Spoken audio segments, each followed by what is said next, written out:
Σύμφωνα με το πρόγραμμα, η συγγήτρια θα ήταν η κυρία Δελιγιαννίδου Σίλβια, Διευθύντρια του Ειδικού Δημοτικού Σχολείου Κατερίνης, η οποία δυστυχώς για προσωπικούς λόγους δεν θα μπορέσει να είναι μαζί μας σήμερα.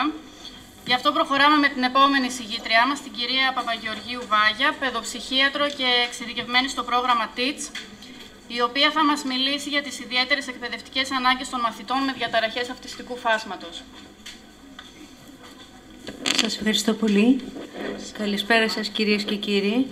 Ευχαριστώ πολύ για την πρόσκληση να συμμετέχω σε αυτή την εκδήλωση. Νιώθω λίγο περίεργα, νιώθω λίγο άβολα, λίγο παράξενα. Τι δουλειά έχει τώρα ένας γιατρός ανάμεσα στους εκπαιδευτικούς. Η δουλειά σας είναι ιδιαίτερη. Τι σχέση έχω εγώ με αυτό? Λίγο ησυχία παρακαλώ. Παρά τις προσπάθειες που έκανα να έχω σχέση, ωστόσο δεν είμαι δάσκαλος, δεν είμαι δασκάλα, δεν. Και νομίζω ότι θα σας πάω πίσω. Ήταν εξαιρετικά όλα όσα άκουσα. Η στάση απέναντι σε αυτά τα θέματα που ταλαιπωρούν πολύ μεγάλο ποσοστό του πληθυσμού, παιδιών, εφήβων και ενηλίκων, γιατί τα παιδιά γίνονται ενήλικες. Εξαιρετική η στάση και ο τρόπος που τα προσεγγίζετε. Εγώ θα σας πάω πίσω. Θα σας πάω πίσω στην πραγματικότητα.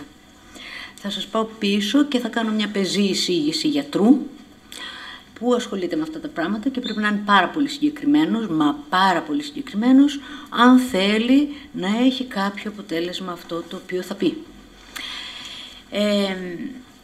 Τώρα τι δουλειά έχω εγώ με τις ιδιαίτερες εκπαιδευτικές ανάγκες, μια και γιατρός λοιπόν και αυτή. Επειδή η δουλειά του παιδοψυχιάτρου πιστεύω ότι δεν είναι πίσω από το γραφείο, αλλά είναι έξω, εκεί που συμβαίνουν τα πράγματα, είχα έτσι το μεράκι και την επιθυμία να καταλάβω περισσότερα πράγματα και πιθανώς να είμαι και πιο, κατά το δυνατόν, πιο χρήσιμη σε όλους αυτούς που πιθανώς θα ζητούσαν τη βοήθειά μου, και έτσι έκανα ένα εκπαιδευτικό, ένα μεταπτυχιακό μάλλον, στο Πανεπιστήμιο του Μπέρμιγχαμ, στο παιδαγωγικό. Οπότε έτσι μια ιδέα πήρα από τι σημαίνει ιδιαίτερη εκπαιδευτική ανάγκη. Θα σας μιλήσω για τον αυτισμό.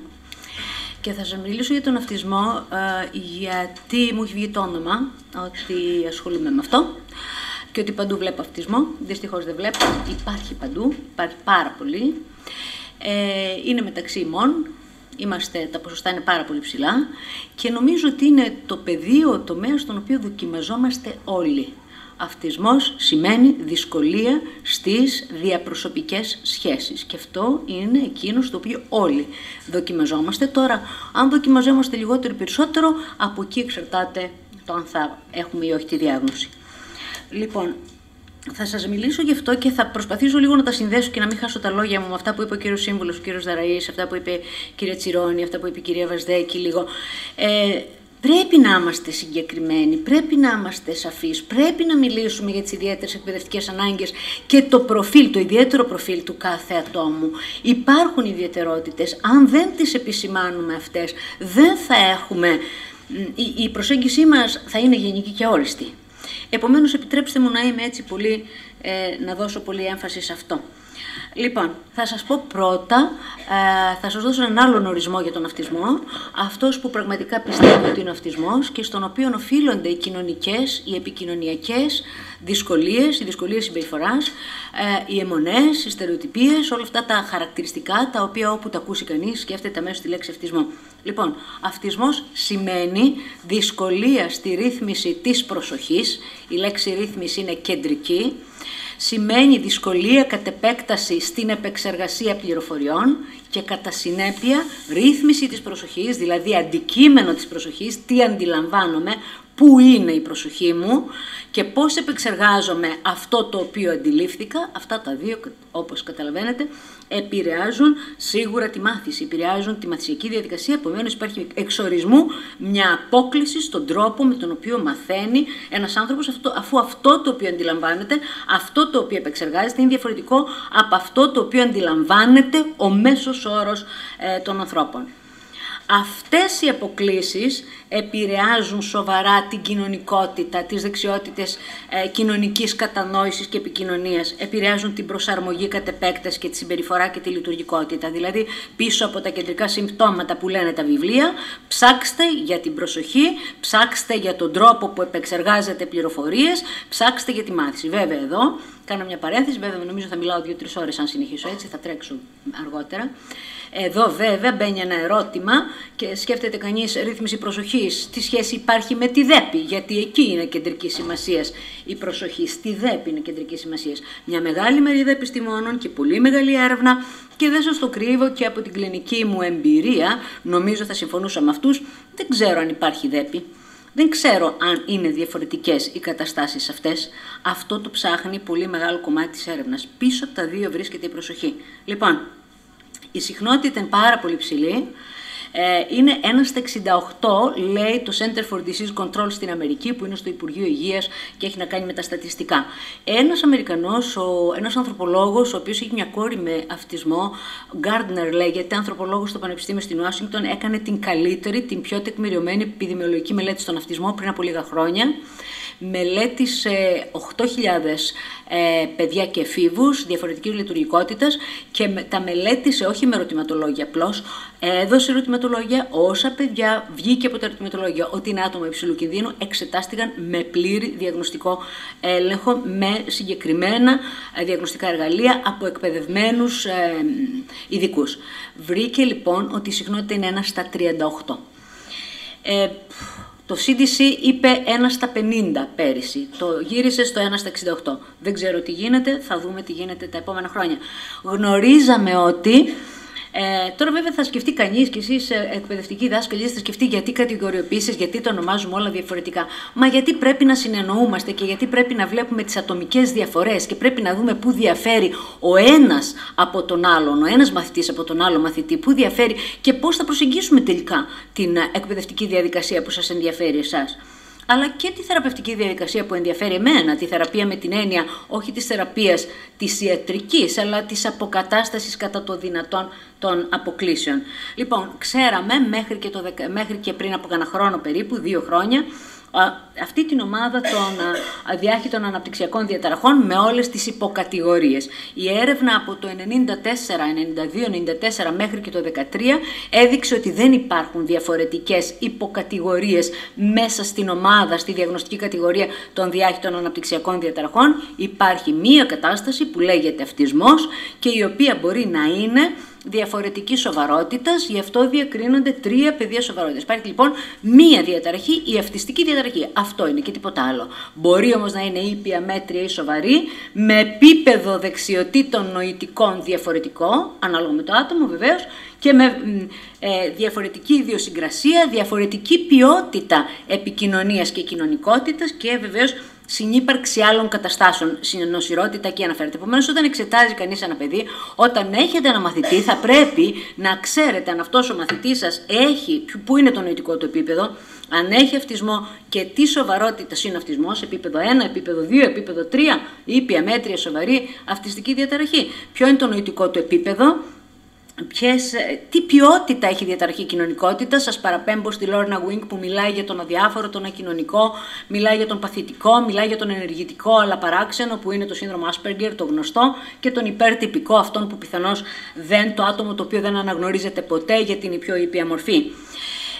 Εδώ, επειδή οι όροι σύνδρομο Asperger και αυτισμός υψηλής λειτουργικότητας χρησιμοποιούνται στην Ελλάδα ακόμα, θα ήθελα λίγο να τονίσω, να σας πω τι είναι τελικά το σύνδρομο Asperger και τι είναι ο αυτισμός υψηλής λειτουργικότητας, αν είναι διαφορετικά αυτά τα πράγματα. Το σύνδρομο Asperger είναι διαταραχή του αυτιστικού φάσματος ήπιας σοβαρότητας, χωρίς καθυστέρηση στο λόγο ή στη γνωστική ανάπτυξη, φυσιολογική νοημοσύνη δηλαδή. Είναι ήπια διαταραχή του αυτιστικού φάσματος. Ο αυτισμός ψηλής λειτουργικότητας είναι σοβαρή διαταραχή αυτιστικού φάσματος στα πλαίσια φυσιολογικής νοημοσύνης. Και η διαφορά ανάμεσα στην ήπια και τη σοβαρή είναι ότι το άτομο που έχει ήπια διαταραχή του αυτιστικού φάσματος αντιλαμβάνεται ότι έχει δυσκολίες. Το άτομο που έχει σοβαρή διαταραχή του αυτιστικού φάσματος δεν καταλαβαίνει ότι έχει δυσκολίες. Είναι πανέξυπνος, τα καταφέρνει τέλεια στον τομέα του, είναι μοναδικός, αλλά δεν κατανοεί ότι έχει δυσκολίες. Το καταλαβαίνουν όλοι οι άλλοι, εκείνος θεωρεί ότι φταίνουν όλοι οι άλλοι. Ενώ το άτομο που έχει, και είναι το άτομο που δεν θα έχει ποτέ κατάθλιψη βεβαίως. Ενώ το άτομο με την ήπια διαταραχή του αυτιστικού φάσματος είναι το άτομο που κινδυνεύει να έχει κατάθλιψη, αντιλαμβανόμενο τις δυσκολίες του, όταν οι άλλοι γύρω-γύρω δεν αντιλαμβάνονται τις δικές τους δυσκολίες να τον καταλάβουν. Γιατί σε τελική ανάλυση είναι μοιρασμένη δυσλειτουργία, μοιρασμένη απόκληση. Τη δυσκολία που έχει το άτομο ή ο μαθητής σας να σας καταλάβει, την ίδια έχετε και εσείς να τον καταλάβετε. Και αν γίνει αντιληπτό με αυτόν τον τρόπο, νομίζω ότι έχουμε όφελος όλοι. Λοιπόν, και μια έτσι υπενθύμηση εδώ, η διαφορά ανάμεσα, και το έχω κρατήσει, γιατί τη διαφάνεια αυτή την έχω κρατήσει, γιατί κάποια στιγμή που έκανα την ίδια έτσι παρόμοια ομιλία πρόσφατα σε μια άλλη πόλη, που μου ζήτησαν να παρουσιάσω πάλι έτσι, να μιλήσω για αυτά τα θέματα, ήθελαν αυτή τη διάκριση ανάμεσα στην διαταραχή του αυτιστικού φάσματος και στην νοητική υστέρηση. Ποιοτική απόκληση, μία ποσοτική απόκληση άλλη. Ποσοτική είναι η νοητική υστέρηση. Λοιπόν, σύντομα να σας θυμίσω ότι συνυπάρχουν οι διαταραχές του αυτιστικού φάσματος ή η διαταραχή του αυτιστικού φάσματος στο 50% με διαφορετικού βαθμού νοητική υστέρηση. Το 70% του 50% των ατόμων με αυτισμό και νοητική υστέρηση έχει σοβαρή νοητική ψέματα. Λοιπόν, το 50%, το 70%, ναι. Θα το βρω, εντάξει. Λοιπόν, το 40% έχει νοημοσύνη στο μέσο όρο. Βλέπουμε δηλαδή ότι πολύ μεγάλο ποσοστό ανθρώπων, και εκεί οφείλεται και όλο αυτό το ότι έχουμε ανακαλύψει τελευταία ότι υπάρχουν πολλοί άνθρωποι με αυτισμό, και το 10% έχει ψηλό ή πολύ ψηλό, είναι ευφυείς δηλαδή οι άνθρωποι, ένα 10% των ανθρώπων με αυτισμό. Πρόσφατα διάβαζα μια έρευνα εξαιρετική που έλεγε ότι μεταξύ των ευφυών που δεν έχουν, ότι περισσότερα αυτιστικά χαρακτηριστικά, όχι αυτισμό, έχουν οι άνθρωποι που έχουν υψηλό νοητικό δυναμικό ή ευφυείς. Συναντούμε δηλαδή πολύ περισσότερα εκεί. Τώρα βέβαια εδώ μπαίνουν πολλά ερωτηματικά. Λοιπόν, βεβαίως μπορεί να συνυπάρχει με άλλες αναπτυξιακές διαταραχές όταν ένα παιδί έχει αυτισμό και δεν μιλάει, δεν οφείλεται στον αυτισμό και διαταραχή λόγου. Και βεβαίως ανέφερε την νοητική υστέρηση και άλλες σωματικές και ψυχικές διαταραχές. Εδώ το ψυχικές, εγώ αρχίζω και αμφιβάλλω, γιατί ο αυτισμός από μόνος του είναι μια κατάσταση που το άγχος είναι εγγενές στον αυτισμό. Επομένως, είναι χρήσιμο να μιλήσεις για αγχώδη διαταραχή όταν κάποιος γεννιέται με άγχος επειδή ακριβώς έχει δυσκολίες να αντιληφθεί. Λοιπόν, ας τρέξω όμως, γιατί νομίζω ότι θα πάρω πολύ χρόνο. Λοιπόν, η διάγνωση και η αντιμετώπιση των διαταραχών αυτών του αυτιστικού φάσματος περιπλέκεται, και ιδιαίτερα στη χώρα μας πάρα πολύ, από την έλλειψη εξειδικευμένων υπηρεσιών υγείας, πρόνοιας και εκπαίδευσης. Σε όλους τους τομείς αυτούς υπάρχει έλλειψη. Δηλαδή, επίσημη εκπαίδευση για τη διάγνωση των διαταραχών αυτών σε αυτόν τον τόπο δεν παρέχεται. Επομένως, όταν πηγαίνετε ως είστε γονείς, ρωτάτε πού εκπαιδεύτηκε αυτός που σας είπε ότι έχει το παιδί σας ή σας είπε ότι δεν έχει. Μπορεί να σας πει ότι δεν έχει. Και εσείς να σκέφτεστε ότι έχει. Πολλές φορές έχει συμβεί αυτό. Έχω δει πολλούς γονείς που μου λένε, μα το ξέρω, το διάβασα. Γι' αυτό ήρθα, αλλά μου λένε ότι δεν έχει. Ρωτήστε λοιπόν πού εκπαιδεύτηκε. Δεν υπάρχει λοιπόν επίσημη εκπαίδευση, και δεν υπάρχει επίσημη εκπαίδευση ούτε στην αντιμετώπιση, δεν υπάρχει επίσημη εκπαίδευση ούτε στο πώς εσείς θα αντιληφθείτε και θα αξιολογήσετε το ιδιαίτερο γνωστικό προφίλ του μαθητή σας, και πιθανώς το πώς θα εφαρμόσετε, τι τεχνικές θα εφαρμόσετε για να τον εκπαιδεύσετε. Τα περισσότερα άτομα με διαταραχή αυτού του τύπου μπορεί να έχουν ανάγκη από εξατομικευμένη, λέω μπορεί γιατί δεν είναι όλοι, δεν έχουν όλοι, από εξατομικευμένη υποστήριξη διαβίου σε διαφορετικούς τομείς, στην υγεία, στην εκπαίδευση και στην καθημερινή ζωή. Η πλειοψηφία των μαθητών έχει ανάγκη από ειδικές εκπαιδευτικές παροχές. Αυτό είναι αλήθεια στον αυτισμό. Ποιος είναι ο ρόλος της εκπαίδευσης τώρα? Είναι καθοριστικός ο ρόλος της εκπαίδευσης. Με τα σημερινά δεδομένα διεθνώς, η εκπαίδευση στον τομέα του αυτισμού είναι θεραπεία. Εκπαίδευση ίσον θεραπεία. Είναι συνώνυμα αυτά τα δύο, αν μπορεί να χρησιμοποιηθεί ο όρος θεραπεία, γιατί δεν μιλούμε για θεραπεία, γιατί δεν μιλούμε για αρρώστια, μιλούμε για ένα ιδιαίτερο τρόπο αντίληψης, μιλούμε για ιδιαίτερο γνωστικό προφίλ. Λοιπόν, η εκπαίδευση όταν εστιάζεται στις ιδιαίτερες εκπαιδευτικές ανάγκες, όταν γίνεται αντιληπτό πώς κατανοεί ο μαθητής που έχω απέναντι και εφαρμόζει ο δάσκαλος, προσαρμόζεται και καταφέρνει τελικά να επικοινωνήσει με τον μαθητή του, τότε αυτό πραγματικά είναι θεραπεία, είναι αποκατάσταση. Και αν δεν υπάρχει βοήθεια στο σχολείο, όλα όσα παρέχονται, και χαίρομαι, δεν νομίζω να υπάρχουν και πολύ λόγο και έργο εδώ και από το συνάφι μου, γιατί θα με κυνηγούσανε, δεν νομίζω ότι είναι αντιμετώπιση, λογοθεραπεία, εργοθεραπεία, που όλο σε αυτόν τον τόπο ανατίθεται σε ειδικούς οι οποίοι φορτώνονται όλο αυτό το βάρος να αποκαταστήσουν, και πολλοί δεν το καταλαβαίνουν και όλο ότι αυτό είναι πάρα πολύ βάρος. Είναι το σχολείο και εκεί μέσα, το σχολείο, το σπίτι, και εκεί θα γίνει λόγο και έργο επίσης, με τον τρόπο, με τη συχνότητα στην οποία χρειάζεται κάθε παιδί και ανάλογα με τη φάση στην οποία βρίσκεται. Λοιπόν, η εξειδικευμένη λοιπόν εκπαιδευτική παρέμβαση είναι η πιο σημαντική πηγή βελτίωσης και υπάρχουν δεδομένα γι' αυτό, και δεν είναι μόνο η έρευνα, είναι και η κλινική εμπειρία που το δείχνει, όπου και είναι γεγονός ότι η εκπαίδευση απέτρεψε την εισαγωγή σε ιδρύματα τα τελευταία χρόνια σε πάρα πολλές χώρες, στην Αγγλία, στην Αμερική και σε άλλες χώρες. Τι είναι η εκπαίδευση, το ξέρετε καλύτερα από μένα, νομίζω ότι μάλλον πρέπει να μην σας δείξω τη διαφάνεια, πρέπει να τρέξω. Αλλά νομίζω όμως ότι έχει νόημα, και αν οι γιατροί το καταλάβαιναν, το συνάφι μου, νομίζω ότι τα πράγματα θα άλλαζαν πολύ. Θα άλλαζε και η άποψή τους για το τι σημαίνει τελικά σχολείο και τι σημαίνει εκπαίδευση. Είναι η διαδικασία, και έχει νόημα αυτό για τον αυτισμό, η διαδικασία με την οποία επιτυγχάνεται προσαρμογή του ατόμου στο περιβάλλον και στον κόσμο. Τι κάνετε οι δάσκαλοι με την εκπαίδευση, εκπαιδεύετε ένα παιδί, πώς το βλέπω εγώ απ' έξω.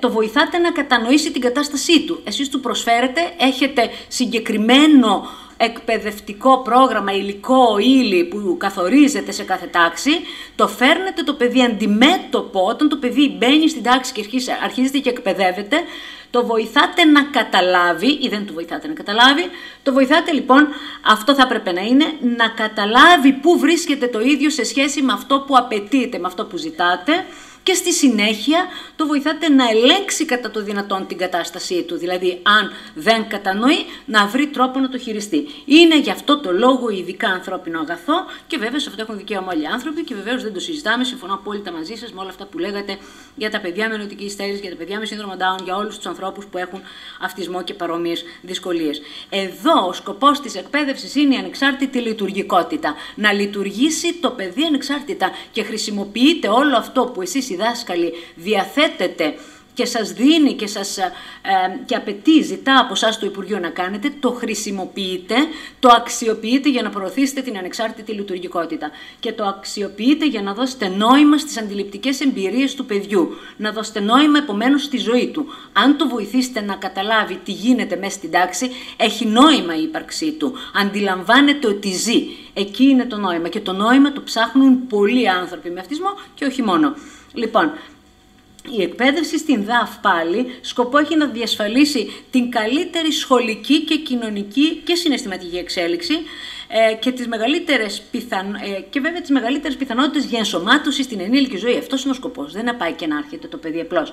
Και βέβαια είναι πολύ σημαντικό να είναι το άτομο ευχαριστημένο, γιατί αν δεν είναι, νομίζω ότι είναι πολύ απλό να σκεφτείτε ότι όταν κάποιος δεν είναι ευχαριστημένος, μάλλον δεν γίνεται αυτό που πρέπει να γίνει στην τάξη.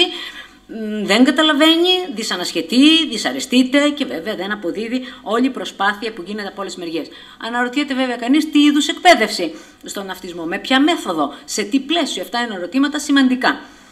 Πλαίσιο βεβαίως είναι το σχολείο, δεν το συζητάμε, και είναι γεγονός ότι σε διαφορετικές χώρες, σε όλες τις βαθμίδες του σχολείου, παρέχονται διαφορετικές μορφές, διαφορετικές εναλλακτικές μορφές εκπαίδευσης. Ευρύ φάσμα εναλλακτικών μορφών ένταξης, εξειδικευμένη επιλογή του σχολείου, ανάλογα με το παιδί, ανάλογα με τις ιδιαιτερότητές του, εξατομικευμένο εκπαιδευτικό πρόγραμμα, συστηματική υποχρεωτική συνεργασία γονέων και σχολείου.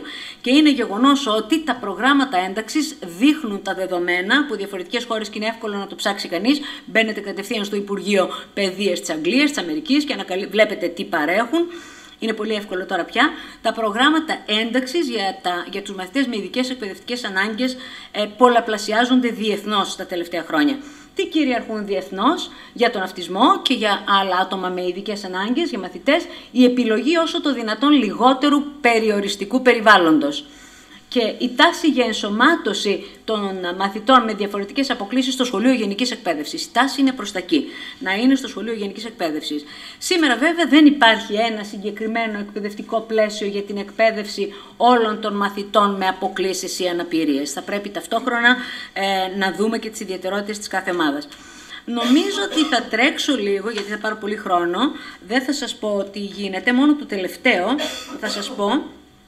Ότι στη Μεγάλη Βρετανία υποστηρίζονται οι γονείς να διεκδικούν τα δικαιώματα των παιδιών τους. Αυτό είναι πάρα πολύ εξαιρετικό, μοναδικό θα έλεγα, γιατί οι γονείς δύσκολα δεν διεκδικούν όλοι οι γονείς και δεν έχουν τη βοήθεια έτσι ώστε να διεκδικήσουν αυτό το οποίο χρειάζεται το παιδί τους. Ακούω πολύ συχνά οι γονείς, χθες είχα ένα ιστερόγραφο σε μια έκθεση αξιολόγησης από έναν θεραπευτή που μου έλεγε ότι τι κάνει και τι δεν κάνει με το παιδί και στο τέλος έλεγε οι γονείς αδυνατούν να κατανοήσουν. Οι γονείς, όταν είδα τους γονείς λοιπόν, πραγματικά ήταν μεγάλο το παράπονο από τη μεριά τους, το ρίχνουν σε εμάς. Δεν φταίνουν οι γονείς. Οι γονείς για να εφαρμόσουν και να κάνουν αυτά που λένε οι ειδικοί και αυτά που λέτε κι εσείς ως δάσκαλοι ότι πρέπει να κάνει ο γονείς χρειάζεται βοήθεια για να το κάνει. Κάποιος πρέπει να του το δείξει. Ούτε δάσκαλος είναι, ούτε ειδικός είναι και κάποιος πρέπει να του το δείξει αυτό για να μπορέσει να το κάνει. Λοιπόν, και αυτό θα το τρέξω, μπορείτε να τα βρείτε, τι γίνεται έβαλα την Μεγάλη Βρετανία και τις Ηνωμένες Πολιτείες, γιατί μάλλον σε αυτές τις χώρες ήμουνα. Η αντίστροφη ενσωμάτωση, βλέπετε, η part-time φοιτηση σε κανονική τάξη, όλα αυτά είναι διαφορετικά μοντέλα που εφαρμόζονται ανάλογα, διαφορετικοί τρόποι που εφαρμόζονται ανάλογα με το μαθητή. Υπάρχει δηλαδή ευελιξία και μπορεί κάθε παιδί να έχει την ένταξη στο κατάλληλο σχολείο. Οι μαθητές με διαταραχή του αυτιστικού φάσματος, πού αποδίδουν καλύτερα? Πολλοί αποδίδουν σε εξειδικευμένο ειδικό σχολείο, σε ένα σχολείο αυτισμού, όπου όλα, το πλαίσιο, οι δάσκαλοι είναι εκπαιδευμένοι, το πλαίσιο είναι οργανωμένο έτσι ώστε να αξιοποιήσει τις δυνατότητες των μαθητών. Άλλοι όμως αποδίδουν σε μικρές τάξεις ένταξης, με υψηλή οπτική οργάνωση ή χωρίς υψηλή οπτική οργάνωση, γιατί κάποιοι από τους μαθητές δεν την έχουν τόσο ανάγκη. Άλλοι στην κανονική τάξη με ή χωρίς παράλληλη στήριξη. Δηλαδή βρίσκει κανείς τους μαθητές σε όλα τα σχολεία, σε όλες τις βαθμίδες, σε όλες τις μορφές εκπαίδευσης. Η ένταξη των μαθητών με φυσιολογική νοημοσύνη βέβαια στην γενική εκπαίδευση δεν αμφισβητείται. Και δυστυχώς συχνά αμφισβητείται, αλλά συχνά, επιτρέψτε μου να πω, ότι παρατηρούμε και το ανάποδο. Και ότι να είναι παιδιά που έχουν σημαντική δυσκολία νοητική, που μπορεί να μην έχουν λόγο και να έχουν αυτισμό, να είναι στο κανονικό σχολείο. Εδώ κάνω μια παρένθεση για να σας πω ότι κατά τη γνώμη μου αυτό είναι κακοποίηση. Είναι μία αναγνώριση των αναγκών και είναι κακοποίηση. Και πρέπει όλοι όσοι είμαστε και ασχολούμαστε με παιδιά τέλος πάντων που έχουν αυτού του τύπου τις δυσκολίες, πρέπει να βοηθήσουμε τους γονείς να κατανοήσουν. Βεβαίως, κατανοώ πολύ τους γονείς όταν μου λένε «Μα το ειδικό σχολείο στη δική μας περιοχή δεν μπορεί». Ωραία, αλλά πρέπει το ειδικό σχολείο στη δική μας περιοχή, πρέπει να το αναβαθμίσουμε και πρέπει να το υποστηρίξουμε προς όφελος όλων. Λοιπόν, καθοριστική είναι η συνύπαρξη με τυπικά παιδιά για την κοινωνική συνδιαλλαγή και την επικοινωνία, αλλά και εδώ να προσθέσω ότι δεν είναι αυτόματη διαδικασία η κοινωνικοποίηση. Δεν κοινωνικοποίησε όταν είσαι ανάμεσα σε τυπικά αναπτυσσόμενα παιδιά, τα οποία μπορεί να σε κοροϊδέψουν, μπορεί να σου απλώσουν το πόδι για να πέσεις. Ήταν το πρώτο που μου είπε ένας μικρός μόλις μπήκε, 3 φορές μου βάλαν το πόδι και έπεσα. Μπορεί να μην σου δώσουν καμία σημασία, μπορεί και να σε αγκαλιάσουν, αλλά αν δεν βοηθηθείς να καταφέρεις και εσύ κάτι, αυτόματα δεν θα κοινωνικοποιηθείς. Και είναι λάθος όταν οι γονείς θεωρούν ότι θα πάει στο ειδικό σχολείο και θα μιμείται συμπεριφορές. Μακάρι να μιμείται. Αν μιμείται, ήδη έχουμε φτάσει σε ένα στάδιο γνωστικά, που σημαίνει ότι παρατηρεί τον άλλον, που σημαίνει ότι γνωστικά αντιλαμβάνεται ότι έχει όφελος να παρατηρεί τον άλλο και μαθαίνει. Και είναι στο χέρι μας από εκεί και πέρα, γιατί όλοι μαθαίνουμε μιμούμενοι. Όλοι ακούμε και ξεσηκώνουμε πράγματα. Το πόσο παπαγάλοι είμαστε εξαρτάται από τη δημιουργικότητά μας. Επομένως, για να μην είναι απλώς παπαγάλοι τα παιδιά, χρειάζεται εμείς να το παρατηρήσουμε αυτό και να το αξιοποιήσουμε. Είναι απαραίτητη λοιπόν και αυτονόητη η ένταξη, η εκπαίδευση και βέβαια όλη αυτή η ευελιξία για να προωθηθεί η ποιότητα ζωής των παιδιών. Τώρα βέβαια μπαίνει το ερώτημα, είναι επαρκές το πλαίσιο εκπαίδευσης, μόνο το πλαίσιο? Όχι βεβαίως, σαφώς χρειάζεται, είναι η επιτακτική ανάγκη η εξειδίκευση των εκπαιδευτικών όλων των βαθμίδων, όλων των σχολείων, και στο νηπιαγωγείο και στο δημοτικό και στο γυμνάσιο και στο λύκειο, και γενική και ειδική αγωγή. Γιατί είναι γεμάτα τα σχολιά μας γενικής εκπαίδευσης από μαθητές που έχουν παρόμοιες δυσκολίες. Οι μαθητές λοιπόν βρίσκονται σε όλα τα πλαίσια. Και όπως φαίνεται στη γενική εκπαίδευση υπάρχουν πολλοί μαθητές οι οποίοι δεν έχουν αναγνωριστεί. Όμως, τι πρέπει να ξέρει κανείς για να βοηθήσει αυτούς τους μαθητές? Δεν φτάνει, είπαμε, μόνο το πλαίσιο, να δούμε σε ποιο πλαίσιο πάει ο μαθητής. Χρειάζεται να έχουμε αντίληψη του ιδιαίτερου γνωστικού προφίλ, του τρόπου δηλαδή με τον οποίο μαθαίνει, και ο τρόπος με τον οποίο μαθαίνει, όπως σας είπα, εξαρτάται από την ικανότητά του να αντιλαμβάνεται το σημαντικό. Πίσω από αυτή την ικανότητα κρύβονται πολλές άλλες ικανότητες, τις οποίες πρέπει ο ειδικός να εντοπίσει, να αξιολογήσει, και βέβαια αυτή καθορίζει και την επεξεργασία πληροφοριών στη συνέχεια και πολλοί άλλοι παράγοντες και τη μάθηση. Επομένως, ιδιαίτερο γνωστικό προφίλ, ιδιαίτερες ποιοτικές αποκλίσεις του αυτισμού, μια και μιλάμε γι' αυτό, και ο ιδιαίτερος τρόπος μάθησης. Τι είναι το γνωστικό προφίλ, το ξέρετε. Θα σας πω τα γνωστά, θα τρέξω βέβαια, δεν θα επιμένω πολύ. Είναι τρεις βασικές θεωρίες που μιλούν για το γνωστικό προφίλ των ανθρώπων με αυτισμό, οι οποίες είναι συμβατές η μία με την άλλη. Θα έλεγα ότι λένε το ίδιο πράγμα με άλλα λόγια. Δηλαδή, η απόκλιση στις δεξιότητες θεωρίας του νου, τι είναι η θεωρία του νου? Είναι η άποψη που έχετε εσείς ή η άποψη που έχω εγώ για το τι έχετε εσείς στο μυαλό σας τώρα σε σχέση με τον αυτισμό. Τι πιστεύω ότι ξέρετε. Σκέφτομαι, δάσκαλοι είστε, γονείς είστε, κάποιοι επαγγελματίες είστε, επομένως αυτά τα πράγματα τα ξέρετε για τη θεωρία του νου που σας λέω τώρα. Αυτό είναι η θεωρία του νου, αυτή η ικανότητα, και φαίνεται ότι στον αυτισμό, και όχι μόνο, και σε άλλες καταστάσεις, φαίνεται ότι αποκλίνει αυτή η ικανότητα να αντιληφθεί το άτομο με αυτισμό τι μπορεί να έχει ο άλλος στο μυαλό του. Σκεφτείτε από τώρα πόσο καθοριστικό αυτό είναι για τη μάθηση. Γιατί όταν είσαι μαθητής και έχεις τον δάσκαλό σου εκεί, θα πρέπει να ξέρεις και να μπορείς να μαντέψεις τι λέει, γιατί το λέει, τι έχει στο μυαλό του, τι περιμένει από σένα και τι πρέπει να κάνεις εσύ στη συνέχεια. Και πρέπει να έχεις και ένα σωρό άλλες δεξιότητες για να κάνεις αυτό που κατάλαβες, αν το κατάλαβες. Ή αν δεν το κατάλαβες, να ρωτήσεις. Συγγνώμη, δεν κατάλαβα, το ξαναλέτε, το λέτε πιο αργά. Και πολλές άλλες διορθωτικές κινήσεις. Τα περισσότερα παιδιά λοιπόν δυσκολεύονται, που έχουν αυτισμό, δυσκολεύονται να μπουν στη θέση του άλλου, να αντιληφθούν τι σκέφτονται, να σκεφτούν τις επιθυμίες, τις πεποιθήσεις, τα πιστεύω του άλλου. Είναι όλος ο εσωτερικός κόσμος, δηλαδή αυτή η νοητική κατάσταση του άλλου, είναι μη χαρτογραφημένη περιοχή για τα άτομα με αυτισμό. Άλλη βασική δυσκολία είναι η απόκλιση στην κεντρική συνοχή. Είναι αυτό που λέμε χάνει το δάσος για το δέντρο, δηλαδή η προσοχή στη λεπτομέρεια. Πολύ στενό πεδίο προσοχής, σας πάω πίσω στην προσοχή. Η προσοχή είναι εκεί. Και όταν η προσοχή είναι εκεί, δυσκολεύεται να δει το σύνολο. Χάνει δηλαδή το νόημα μιας κατάστασης και είναι μέσα στις λεπτομέρειες. Σκεφτείτε πόσες λεπτομέρειες και πόσα άπειρα ερεθίσματα συμβαίνουν μέσα στην τάξη. Άπειρα από αυτά που ακούει και αυτά που βλέπει και αυτά που νιώθει και αυτά που μυρίζει και αυτά που... Απίστευτα ερεθίσματα, τα οποία καλείται ένας μαθητής να διώξει τα άχρηστα, να συνθέσει τα σημαντικά και να βγάλει συμπέρασμα. Αυτή η δεξιότητα αποκλίνει επίσης στον αυτισμό, όπως και οι εκτελεστικές λειτουργίες, που είναι η ανώτερη εγκεφαλική λειτουργία, έδρα ο μετωπίος λοβός, όπου μας βοηθά να οργανώσουμε μία ενέργεια, να φανταστούμε τον τελικό σκοπό και ταυτόχρονα να έχουμε και την ικανότητα να σχεδιάσουμε και να εκτελέσουμε τα στάδια της ενέργειας αυτής. Για να πετύχουμε τον τελικό σκοπό, φαντασία δηλαδή με λίγα λόγια, που λένε τα διαγνωστικά κριτήρια, περιορισμένη φαντασία κτλ. Και βέβαια ακαμψία, γιατί αν δεν έχεις ένα σχέδιο και αν δεν ξέρεις τα βήματα, μένεις κολλημένος σε αυτό το οποίο έχεις στο αρχικό στο μυαλό σου, δεν έχεις ευελιξία και έχεις τη χαρακτηριστική ακαμψία στον αυτισμό. Επομένως, όλα αυτά επηρεάζουν, είναι υποχρεωμένος ο δάσκαλος να τα ξέρει αυτά για το μαθητή που έχει απέναντί του. Είναι πολύ σημαντικό να αντιλαμβάνεται αν ο Γιώργος, η Μαρία, ο Γιάννης, πόση δυσκολία έχει στην ευελιξία, τι γίνεται με τις εκτελεστικές του λειτουργίες, μπορεί να οργανώσει και να σχεδιάσει τι χρειάζεται αυτό το παιδί για να το βοηθήσω να δει τον τελικό σκοπό. Μιλούσατε για κίνητρο πρωτήτερα. Τι σημαίνει κίνητρο? Κίνητρο σημαίνει κατανόηση. Κίνητρο σημαίνει ενδιαφέρον και είναι ενδιαφέρον ό,τι καταλαβαίνετε. Ό,τι δεν καταλαβαίνετε, κάνετε χ. Δεν σας νοιάζει. Τι να με ενδιαφέρει εμένα η μουσική, εκτός από να ακούσω που και που? Δεν πάνε τα χέρια μου, δεν γίνεται τίποτε. Πώς να με ενδιαφέρει? Πώς να με ενδιαφέρει η ζωγραφική? Επίσης δεν πάνε τα χέρια μου, με ενδιαφέρουν άλλα πράγματα όμως. Με ενδιαφέρει να διαβάσω, με ενδιαφέρει να γράψω, γιατί ίσως εκεί το μυαλό μου είναι προς τα εκεί περισσότερο παρά σε αυτά.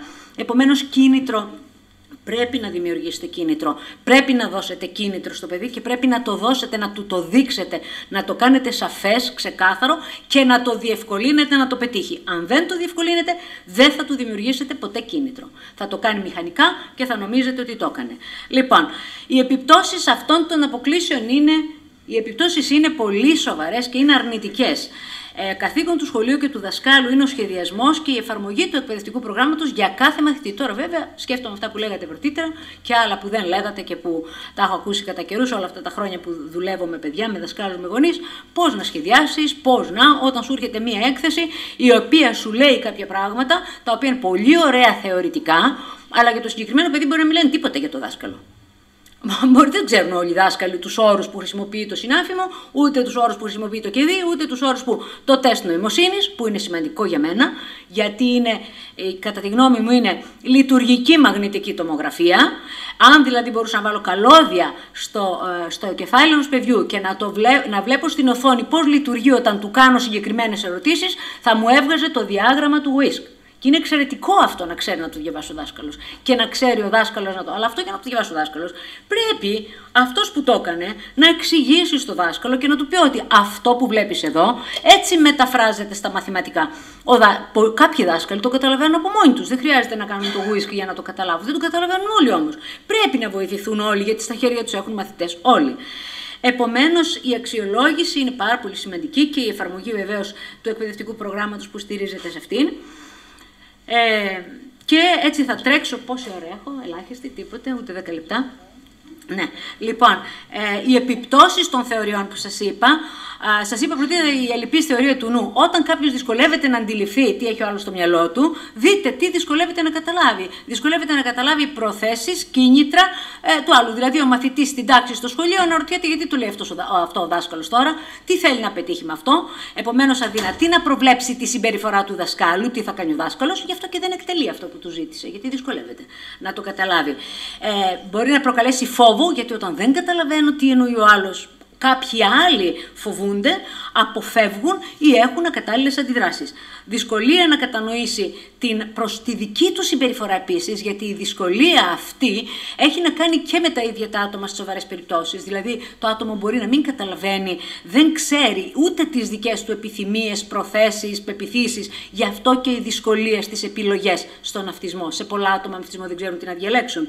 Δυσκολία να κατανοήσει συναισθήματα, τα δικά του συναισθήματα και των άλλων. Να καταλάβει γιατί ο δάσκαλος θύμωσε. Και όταν έχεις και δυσκολία στην κεντρική συνοχή και η προσοχή σου είναι στη λεπτομέρεια και δεν πιάνει στο πλαίσιο, και όταν έχεις δυσκολίες σε εκτελεστικές λειτουργίες, ο δάσκαλος μπορεί να θύμωσε γιατί εσύ έκανες κάτι, αλλά εσύ δεν συνδέεις αυτό που είπες με αυτό που κάνει ο δάσκαλος, γιατί βλέπεις τα πράγματα μεμονωμένα. Γιατί η προσοχή σου είναι ένα πράγμα τη φορά. Πώς να καταλάβεις γιατί θύμωσε ο δάσκαλος, και ξαφνικά σε μαλώνει και δεν καταλαβαίνεις γιατί σε μάλωσε. Λοιπόν, έλλειψη λοιπόν συνειδητοποίησης και επίγνωσης, δυσκολεύεται να καταλάβει τα συναισθήματα των άλλων, δυσκολεύεται να καταλάβει τη συμπεριφορά και τις σκέψεις, επομένως δεν έχει κίνητρο. Όταν εγώ δυσκολεύομαι να καταλάβω γιατί η μαμά επιμένει να διαβάσω, γιατί η δασκάλα επιμένει να κάνω, εγώ δεν έχω κίνητρο, δεν το καταλαβαίνω αυτό, δεν έχω κίνητρο να ευχαριστήσω. Δεν ξέρω τι η μαμά θα ευχαριστηθεί, γιατί έχω δυσκολία να μπω στη θέση του άλλου. Θα μου πείτε, κάνουμε ό,τι κάνουμε για να ευχαριστηθεί η μαμά, και γι' αυτό, για να ευχαριστηθούμε εμείς, αλλά και για να έχουμε ένα feedback όλο με τους άλλους αυτού του τύπου. Δυσκολία να καταλάβει τι ξέρουν οι άλλοι, γι' αυτό δεν λέει τίποτα όταν γυρνάει από το σχολείο. Γι' αυτό δεν σας λέει πώς πέρασε το Σαββατοκύριακο που έλειπε από το σχολείο. Δεν ξέρει τι ξέρετε, έχει δυσκολίες στη θεωρία του νου, γι' αυτό δεν αφηγείται. Μπορεί ο λόγος ο αφηγηματικός, ο λόγος του να είναι πολύ καλός, αλλά δεν τον χρησιμοποιεί. Αλλά δεν ξέρει γιατί να τον χρησιμοποιήσει, γιατί δεν ξέρει ότι δεν ξέρετε. Αδυναμία να καταλάβει και να οργανώσει κατάλληλη αντίδραση στα ενδιαφέροντα του άλλου. Δεν συζητά, γιατί δεν ξέρει τι ενδιαφέροντα έχετε, δεν ξέρει τι σας ενδιαφέρει.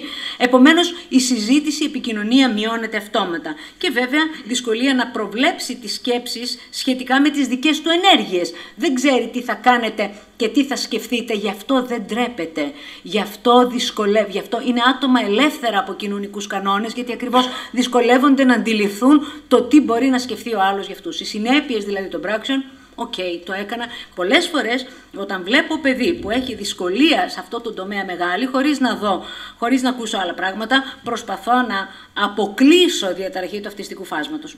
Ένα απλό αυτό. Θυμάμαι τη μαμά του Δημήτρη να μου λέει: κυρία Παπαγεωργίου, ζητιανεύει έξω από τη Χάνθ. Απλώνει το χέρι, είναι δυνατόν? Τον είχε σε ένα καλοκαιρινό πρόγραμμα στη Χάνθ και έβγαινε.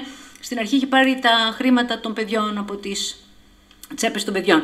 Μετά τα πήρε η δασκάλα, τη δεύτερη μέρα, δεν είχε που να βγήκε και ζητούσε εκατοστάρικο. Δεν τρεπότανε. Φυσικά, εντάξει, πήγαμε προς τα πίσω και σαφώς είχε σύνδρομο Asperger ο Δημήτρης. Δεν είναι όλοι έτσι βέβαια, προς Θεού. Είπαμε ότι οι άνθρωποι διαφέρουν μεταξύ τους. Λοιπόν, λίγο. Έχετε περίπου άλλα 5 λεπτά. Το ξέρω γιατί πρέπει να φύγω κιόλα και θα τελειώσω γρήγορα, θα τα αφήσω στη μέση δυστυχώς. Εδώ πρέπει να ξέρετε ότι ο χειρισμός της συμπεριφοράς είναι ανεπαρκής. Δεν φτάνει να χειριστείτε τη συμπεριφορά. Δεν είναι θέμα διαχείρισης της συμπεριφοράς. Γιατί η συμπεριφορά είναι αποτέλεσμα του συναισθήματος και το συναίσθημα είναι αποτέλεσμα της σκέψης και η σκέψη είναι αποτέλεσμα της αντίληψης. Και η αντίληψη είναι αποτέλεσμα του τι μπορώ, τι ακούω, τι καταλαβαίνω, πού προσέχω, πιάνω το βλέμμα, δεν πιάνω το βλέμμα. Είναι επεξεργασία πολύπλοκων ερεθισμάτων που σε βοηθούν να αντιληφθείς την ουσία. Επομένως, μην χειρίζεστε τη συμπεριφορά.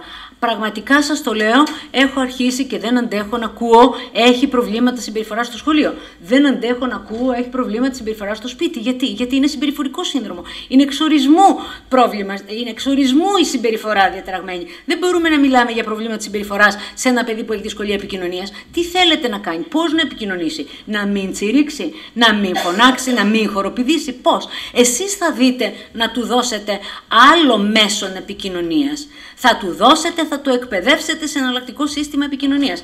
Επομένως, μην εστιάζεστε στη συμπεριφορά, δεν θα έχετε ποτέ αποτελέσματα. Θυμάμαι μια δασκάλα, συναδελφός σας, μου στείλε το Γιάννη, πρώτη δημοτικού Γιάννης, γιατί λέει ο Γιάννης χρειάζεται φάρμακο. Ο Γιάννης ήταν πάνω κάτω, βεβαίως ήταν πάνω κάτω, σε μια τάξη που δεν υπήρχε καμία πρόβλεψη για εκείνον.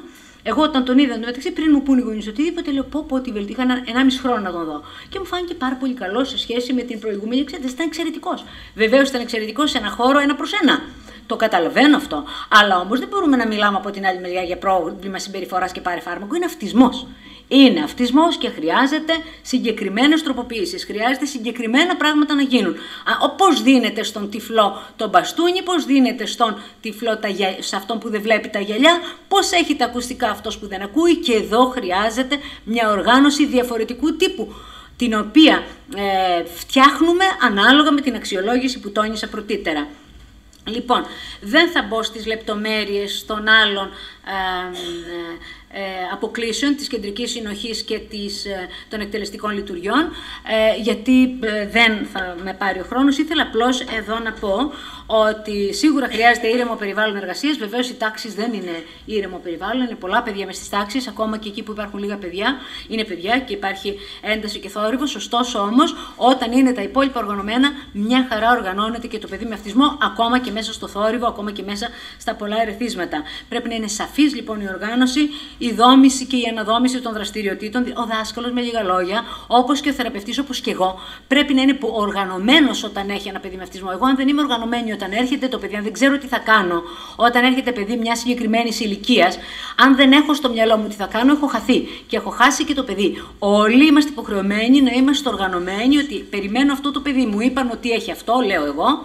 Ή ξέρω αυτό το παιδί που έρχεται και ξέρω ότι είναι έτσι, επομένως τι θα κάνω? Αν δεν έχω αυτό το σχέδιο στο μυαλό μου, όλα θα είναι στράφη. Θα πάει, η συνεδρία δεν θα είναι κατάλληλη, δεν θα είναι σωστή. Το ίδιο και εσείς, οι δάσκαλοι, πρέπει να έχετε οργανωμένο σχέδιο για το πώς θα διαχειριστείτε και θα αντιμετωπίσετε και θα βοηθήσετε το μαθητή σας. Για την επικοινωνία, να θυμάστε ότι στον αυτισμό θα πρέπει να είστε όσο γίνεται πιο λιγόλογοι. Ο λόγος σας πρέπει να είναι πολύ απλός, λέτε τα απολύτως απαραίτητα για να βοηθήσετε να εστιάσει την προσοχή του στο σημαντικό, για να βοηθήσετε στη ρύθμιση της προσοχής. Όταν λέτε πολλά, δεν ξέρει ποιο από όλα αυτά είναι το σημαντικό. Μια οδηγία τη φορά, απλές χειρονομίες και εκφράσεις προσώπου. Προσέξτε να μην είστε πολύ δραματικοί, γιατί μπερδεύετε τα παιδιά. Χρόνος, δώστε χρόνο. Η Φωτεινή μου είχε πει ότι έφυγε από τον ψυχίατρο τρέχοντας, όπου την έστειλα, ήταν 33 χρονών η Φωτεινή. Εγώ δούλευα 2,5 χρόνια περίπου μαζί της και την είχα στείλει μετά από 2,5 χρόνια, γιατί και εκείνη και εγώ θεωρούσαμε ότι δεν μπορούμε να πάμε παραπέρα. Σύνδρομο Άσπεργκερ η Φωτεινή, μορφωμένη. Πήγε σε ένα ψυχίατρο, την παρέπεμψα εγώ, όπου πίστευα ότι αυτός μπορούσε να τη βοηθήσει για στη διαχείριση των συναισθημάτων. Είχε πολύ έντονο θυμό, τον οποίο εγώ δεν μπορούσα να διαχειριστώ με τίποτε. Δεν μπορούσε και η ίδια να ρυθμίσει τη συναισθηματική της διάθεση. Γύρισε την επόμενη μέρα, μου τηλεφώνησε και μου λέει πηγόντως ραντεβού. Έρχεται λοιπόν και μου λέει, κάθεται στη θέση που καθόταν πάντα, κοιτώντας προς τα έξω, εγώ σε ορθή γωνία από την άλλη μεριά, και μου λέει, τον είπα ξερόλα και έφυγα. Οκ. Λέω, εντάξει, εγώ το έχω ακούσει αυτό πολλές φορές, είχα ακούσει πολλά από τη Φωτεινή τέτοια. Τη λέω, γιατί όμως, τι έγινε? Μου ζητούσε να τον κοιτώ στα μάτια. Εγώ δεν αντέχω να κοιτώ στα μάτια, καθόταν κοιτούσε εκεί όπου καθόμουν εκεί. Με διέκοπτε κάθε δεύτερο λεπτό. Εγώ χρειάζομαι χρόνο για να οργανώσω την απάντησή μου. Και ερμήνευε ότι έλεγα. Εγώ είμαι θανατηφόρα κυριολεκτική. Εννοώ ό,τι λέω και λέω ό,τι εννοώ. Δεν κατάλαβε τίποτε. Προσέχετε λοιπόν, προσέχετε πάρα πολύ, δώστε χρόνο, γιατί όταν λέτε κάτι, επεξεργάζετε, εσείς ξαναλέτε την ερώτηση, τον έχετε διακόψει, έχει κάνει και ένα ωραίο temper tantrum, έχει και ένα ωραίο ξέσπασμα και εσείς απορείτε γιατί ξέσπασε, μα γιατί τον διακόψατε και δεν τον αφήνετε να μιλήσει. Λοιπόν, να σκεφτεί και να οργανώσει την απάντηση. Ενίσχυση της επικοινωνίας με οπτικά βοηθήματα, προσοχή στις προσπάθειες του παιδιού για επικοινωνία, μην χάνετε τις ευκαιρίες δηλαδή. Αυτό σημαίνει χρόνο. Τώρα θα μου πείτε πώς θα τα κάνω εγώ όλα αυτά σε μια κανονική τάξη με ένα παιδί που έχει αυτού του τύπου τη δυσκολία. Ναι, ξέρω, να γνωρίζω ότι είναι δύσκολο, αλλά σε εσάς πέφτει ο κλήρος. Δεν έχουμε ελπίδα αν τα σχολεία δεν οργανωθούν προς αυτή την κατεύθυνση. Και πιστέψτε με ότι δεν θα βοηθηθεί μόνο το παιδί με αυτισμό, και όχι, δεν θα βοηθηθεί μόνο το παιδί με νοητική υστέρηση, δεν θα βοηθηθεί μόνο το παιδί που έχει διάγνωση ΔΕΠΗ. Θα βοηθηθούν όλοι οι μαθητές. Γιατί η κοινωνική κατανόηση, η δεξιότητα η οποία αποκλίνει στον αυτισμό εξαιτίας της επεξεργασίας πληροφοριών και προσοχής που σας είπα, είναι αυτή στην οποία δοκιμαζόμαστε όλοι. Όλοι έχουμε κάνει γκάφες. Όλοι δυσκολευόμαστε να αντιληφθούμε κάποια πράγματα από αυτά που έχουν οι άλλοι στο μυαλό τους. Επομένως, όλοι θα βοηθηθούν. Για την κοινωνικότητα, προσέχετε λίγο. Μπορεί να φοβάται την εγκύτητα με τους άλλους. Επομένως, μερικές φορές επιτρέψτε μια απόσταση. Δεν σημαίνει ότι επειδή έχει δυσκολίες στην κοινωνικότητα πρέπει σώνει και καλά να είναι πάντα με τους άλλους. Πρέπει να σεβαστούμε λίγο την ανάγκη του αυτή και την ανάγκη του να πάρει αποστάσεις. Επιτρέψτε λοιπόν την απομόνωση, προσαρμοστείτε στο επίπεδο του όταν προσπαθείτε να αλληλεπιδράσετε μαζί του, εντοπίστε τι προτιμάει και τι όχι κοινωνικά, πιθανώς να αλληλεπιδρά καλύτερα με οικεία πρόσωπα, και αυτό πρέπει να του δώσετε χρόνο να σας γνωρίσει και μην απογοητεύεστε. Για τη συμπεριφορά του, να έχετε σταθερή προσέγγιση, να είστε σαφείς, παρέχετε προβλεψιμότητα και επανάληψη, σκεφτείτε ότι οι ρουτίνες είναι τα δυνατά του σημεία, επομένως αξιοποιήστε το αυτό, σταδιακή εισαγωγή των αλλαγών, εξηγήστε τις αλλαγές με σαφή οπτικό τρόπο, δεν θα καταλάβει διαφορετικά, ακόμα και σε ψηλά λειτουργικούς, ακόμα και σε σπουδαγμένους ανθρώπους που έχουν αυτισμό, η εικόνα είναι μοναδική πηγή πληροφοριών. Τα λόγια πετούν και φεύγουν. Λοιπόν, αν αναστατώνετε, σκεφτείτε ότι οι τεχνικές που συνήθως χρησιμοποιείτε μπορεί να μην λειτουργούν και ότι θα δοκιμάσετε την επόμενη μέρα θα δοκιμάσετε κάτι άλλο. Σχετικά με τις στερεοτυπίες, μην προσπαθείτε να τις σταματήσετε. Είναι λάθος. Και μην το εκπαιδεύετε βεβαίως στην πνευματική επαφή. Και αυτό είναι λάθος. Θυμάστε τι είπε η Φωτεινή. Με ζητούσε να τον κοιτώ. Εγώ δεν αντέχω να βλέπω στα μάτια, είπε. Λοιπόν, μην προσπαθείτε να σταματήσετε τις στερεοτυπίες, δεν θα τα καταφέρετε. Θα αναπτύξετε καινούργιες, θα δημιουργήσετε προβλήματα συμπεριφοράς. Μπορείτε να τις περιορίσετε αν τις μετατρέψετε σε λειτουργικές. Η μαμά του Γιώργου που του άρεσε να ανοιγοκλίνει την πόρτα, που είχε μια έξυπνη δασκάλα, η οποία ήταν μονίμως στην πόρτα, άνοιγε έκλεινε. Η δασκάλα του τον έβαλε θυρωρό κάθε φορά. Που η πόρτα χρειαζόταν να ανοίξει και να κλείσει. Σταμάτησε η στερεοτυπία. Και η μάμη του τι είπε? Είπε ότι τον φαντάζεστε πιο ευτυχισμένο θυρωρό από τον Γιώργο αργότερα στη ζωή. Πολύ πιθανόν, είναι πολύ ωραίος θυρωρός ο Γιώργος τελικά. Λοιπόν, τα αποτελέσματα βέβαια, όταν προσπαθεί κανείς με όλους αυτούς τους τρόπους έχοντάς τα στο μυαλό του, μπορεί να αργούν. Αλλά σημαντικό είναι να μην εγκαταλείπουμε, γιατί κάθε παιδί είναι διαφορετικό και αλλάζει, και αν όλα αποτύχουν, αύριο είναι μια άλλη μέρα και μπορούμε να δοκιμάσουμε άλλα πράγματα. Νομίζω ότι είναι ανεξάντλητο το θέμα της εκπαίδευσης στον αυτισμό. Νομίζω ότι υπάρχει πολλή συζήτηση και έχω τις επόμενες διαφάνειες, δείτε που αναφέρονται, στην ακαδημαϊκή αξιολόγηση, στις ακαδημαϊκές απαιτήσεις, δηλαδή πώς αξιολογούμε ένα μαθητή με αυτισμό. Ακούς να λένε Μα είναι δυνατόν, ο άλλος μαθητής είναι άδικο αυτό, γιατί έτσι και τα λοιπά, αλλά δεν είναι άδικο, γιατί όταν κάποιος δυσκολεύεται να ρυθμίσει την προσοχή του, δικαιούται τελικά τρόπους για να βοηθηθεί. Οδηγίες για τα καθήκοντα και τις εργασίες σαφώς χρειάζονται ιδιαίτερες. Σαφώς πρέπει να τροποποιηθεί η βαθμολογία και οι εξετάσεις, το πώς βαθμολογείς δηλαδή ένα μαθητή, αλλά όλα αυτά είναι ψηλά γράμματα για την Ελλάδα σήμερα. Συναντούμε δυσκολίες όλα αυτά και στηριζόμαστε σε ευέλικτους δασκάλους που μπορούν από μόνοι τους να ξεπεράσουν τους κοπέλους και να δούνε την ουσία και να χειριστούν κατάλληλα όλους τους μαθητές, όχι μόνο τους μαθητές με αυτισμό. Και βεβαίως αυτό το οποίο θα ήθελα έτσι, να κλείσω, θα ήθελα να πω κλείνοντας, έχουν ανάγκη οι μαθητές με διαταραχή του αυτιστικού φάσματος από εκπαίδευση ειδικά σχεδιασμένη για την κάλυψη των ατομικών τους αναγκών. Έχουν ανάγκη όπως όλοι οι μαθητές από αφοσιωμένους και ενθουσιώδεις δασκάλους, ικανούς να δημιουργήσουν ουσιαστική σχέση εμπιστοσύνης. Είναι αλήθεια ότι σε χώρες με οργάνωση και σχεδιασμό σε θέματα υγείας και εκπαίδευσης, σε χώρες όπου αναγνωρίζουν και σέβονται τα ανθρώπινα δικαιώματα, παρέχεται σε όλους τους μαθητές επιπλέον υποστήριξη και ευκαιρίες για προσωπική και κοινωνική ανάπτυξη, δεξιότητες ζωής και ανεξαρτησίας, ακόμα και στους πιο ψηλά λειτουργικούς. Στο Πανεπιστήμιο του Cambridge υπάρχει ειδική υπηρεσία για τους φοιτητές που σπουδάζουν εκεί, που τυχαίνει να έχουν σύνδρομο Asperger. Επομένως, η ευελιξία στην επιλογή του εκπαιδευτικού πλαισίου, η εκπαίδευση και η ενημέρωση όλων των εκπαιδευτικών και η συνεργασία με εξειδικευμένους δασκάλους και κλινικούς είναι επιτακτική ανάγκη. Δεν έχουμε διαφορετικά ελπίδα. Και αυτό είναι ανάγκη προς όφελος μαθητών, γονέων και εκπαιδευτικών και όλων των εμπλεκόμενων όσοι παίρνουν μέρος στη ζωή των ανθρώπων, των παιδιών με αυτισμό, αλλά κυρίως είναι προς όφελος όλων της κοινωνίας. Γιατί εμείς είμαστε οι γονείς των παιδιών με αυτισμό, εμείς είμαστε οι δάσκαλοι των παιδιών με αυτισμό. Σας ευχαριστώ πολύ.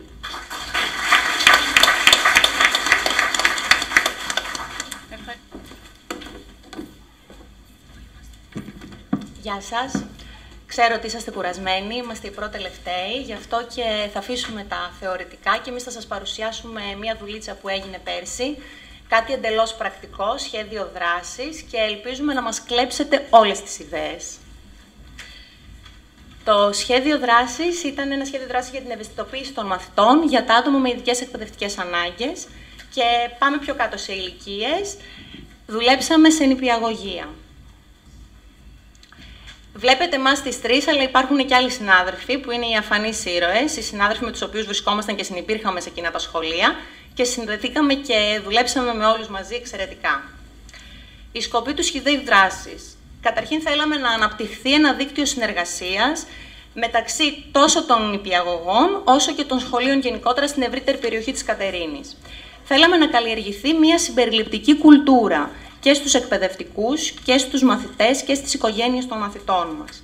Να ενισχυθούν οι αρχές της ισότητας και των ίσων ευκαιριών μέσα στο σχολικό περιβάλλον και να αναπτυχθούν κανόνες σχέσης που στηρίζονται στη συνεργασία και στην αλληλοκατανόηση.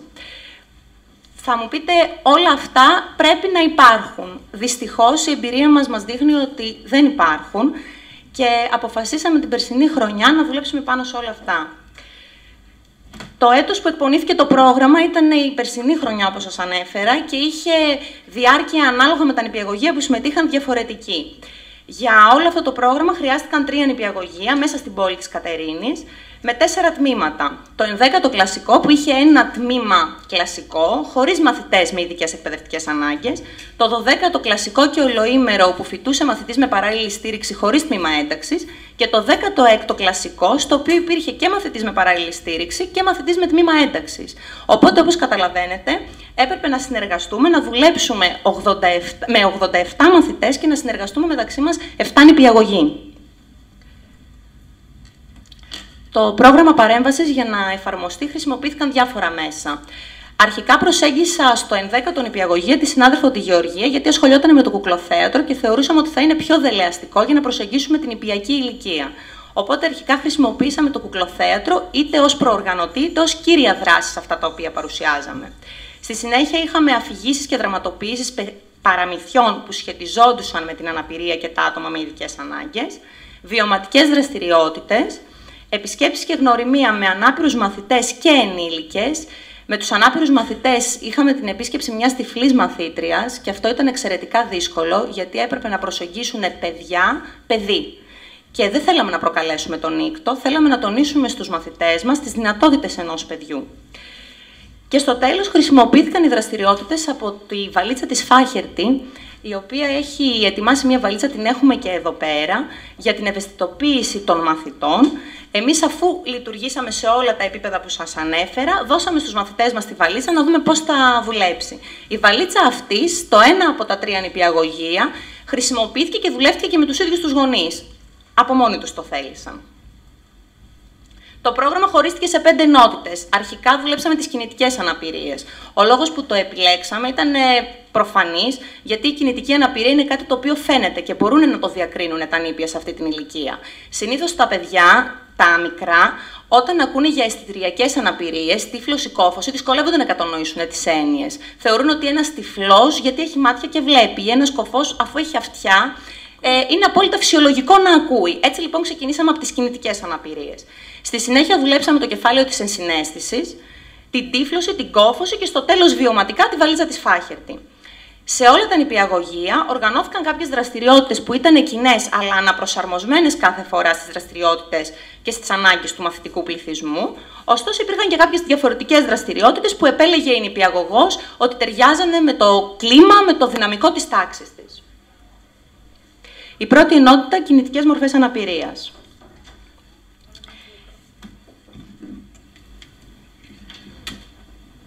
Επειδή συνεργαστήκαμε, θέλαμε και στην παρουσίαση να συνεργαστούμε, να δούμε αν θα πετύχει, να μιλάμε μεταξύ μας να αλλάξει. Ναι. Αλλαγή πλεύσης τώρα, έτσι μια νότα αισιοδοξίας. Κύριε Δαραή, ψυχοπλακώθηκα, είναι η αλήθεια. Συγκινήθηκα πάρα πολύ με αυτά που είπατε, αλλά ψυχοπλακώθηκα και νομίζω ότι πρέπει να δώσουμε μια νότα αισιοδοξίας. Είμαστε πολλοί αυτοί που δουλεύουμε και συνεργαζόμαστε για ένα καλύτερο αποτέλεσμα. Ευχαριστώ πολύ τις συναδέλφους που μου δώσανε την ευκαιρία να συνεργαστώ μαζί τους. Δεν είμαι της ηθικής αγωγής, δεν έχω δουλέψει με παιδιά που έχουν κάποιο είδος αναπηρίας ή κάποιο πρόβλημα. Ωστόσο, πάντα είχα την ανάγκη να βρω τρόπους με τους οποίους θα προσεγγίσω αυτά τα παιδιά ή θα τα δεχτώ στην τάξη μου και πολύ παραπάνω να βρω τρόπους πρακτικές ώστε να μπορέσω να επικοινωνήσω μαζί τους, να επικοινωνήσω και να τα βοηθήσω στην καθημερινότητά τους. Και φυσικά αυτό το πράγμα να το περάσω και στους μαθητές μου. Ήταν πρόκληση επίσης το να χρησιμοποιήσω μια συγκεκριμένη τέχνη που αγαπώ ιδιαίτερα, γιατί είμαι κουκλοπαίχτρια. Θέλησα να ερευνήσω πώς το κουκλοθέατρο μπορεί να χρησιμοποιηθεί ως διδακτική προσέγγιση για να μπορέσει να βγει όλο αυτό το πρόγραμμα, να μπορέσουμε να ευαισθητοποιήσουμε τα παιδιά απέναντι στα άτομα με ειδικές ανάγκες. Και αυτό το ρημάδι του κουκλοθέατρου δεν υπάρχει πουθενά στις τάξεις και είναι κάτι που με στεναχωρεί. Είναι η αλήθεια. Το κουκλοθέατρο είναι μια αγαπητή τέχνη στα παιδιά, είναι το αγαπημένο τους και μέσα από αυτό μπορούμε να περάσουμε μηνύματα, να περάσουμε πρότυπα συμπεριφοράς, να περάσουμε ηθικές αξίες. Ωστόσο, το κουκλοθέατρο επίσης είναι και ένας εναλλακτικός τρόπος έκφρασης που αναπτύσσει σιγά σιγά τη συμβολική σκέψη.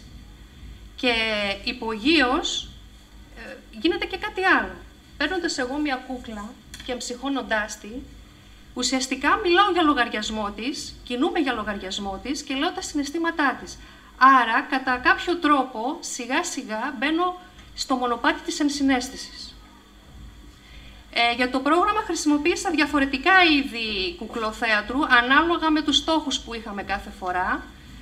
Χρησιμοποίησαμε την εμψύχωση χεριών, χρησιμοποίησαμε επίπεδες φιγούρες, για να δείχνω και τι είναι. Χρησιμοποίησαμε τις γνωστές γαντόκουκλες, χρησιμοποίησαμε τα Muppet και χρησιμοποίησαμε και άχρηστα υλικά καθημερινής χρήσης, όπως για παράδειγμα ένα μπουκάλι. Να μπούμε λίγο τώρα στο πρώτο κομμάτι που είπαμε ότι είναι οι κινητικές μορφές αναπηρίας. Εστιάσαμε στα χέρια περισσότερο και εδώ θέλω και τη δική σας συνεργασία. Θέλω λίγο όλοι να ανακαθίσετε λίγο στις θέσεις σας, να ενεργοποιηθούμε. Τα πάντα εδώ είναι εμψύχωση και ενεργοποίηση. Να κουνήσουμε λίγο το κεφάλι μας δεξιά και αριστερά, έτσι λίγο να ξελαμπικάρουμε από όλα τα προηγούμενα που ήταν θεωρία. Να κουνήσουμε λίγο τους ώμους μας, λίγο να ξυπνήσουμε και να μιλήσουμε εδώ για τις μεταμορφώσεις χεριών.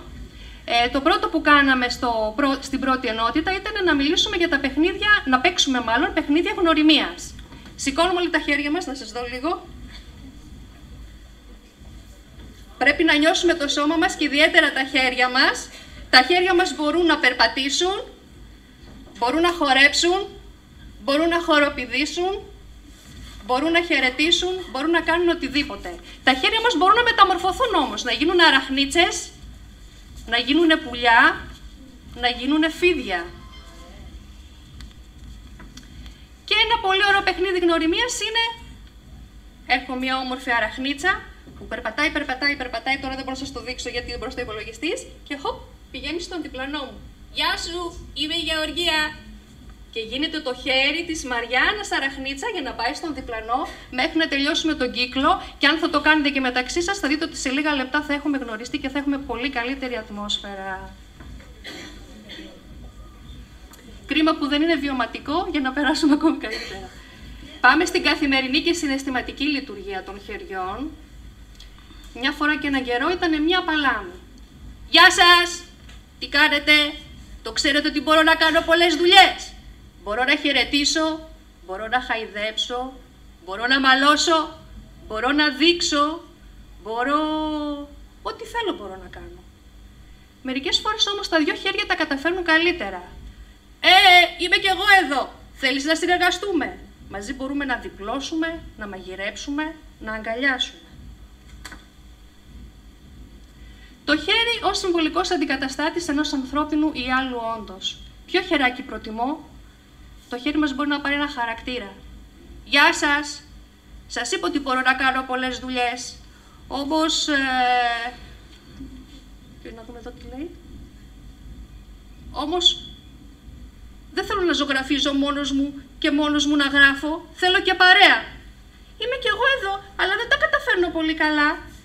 Μπορείς να μ' αφήσεις έστω και μια φορά να γράψω? Θέλεις να κρυφτώ για να δούμε τι θα γίνει? Κρύβουμε το ένα μας χεράκι και το παιδί προσπαθεί να γράψει με το χέρι που δεν είναι κυρίαρχο. Και νομίζω ότι είναι η επόμενη. Είναι αυτό που έκαναν τα παιδιά. Έκρυψαν το κυρίαρχο χεράκι πίσω από την πλάτη τους και προσπάθησαν να γράψουν με το άλλο. Και βέβαια όταν τελείωσε η διαδικασία, το χεράκι που δεν είναι κυρίαρχο, το δικό μου είναι το αριστερό, έπρεπε να μπει τα συναισθήματά του. Δυσκολεύτηκα λίγο, αλλά νομίζω ότι αν προσπαθήσω κι άλλη μια φορά θα τα καταφέρω καλύτερα.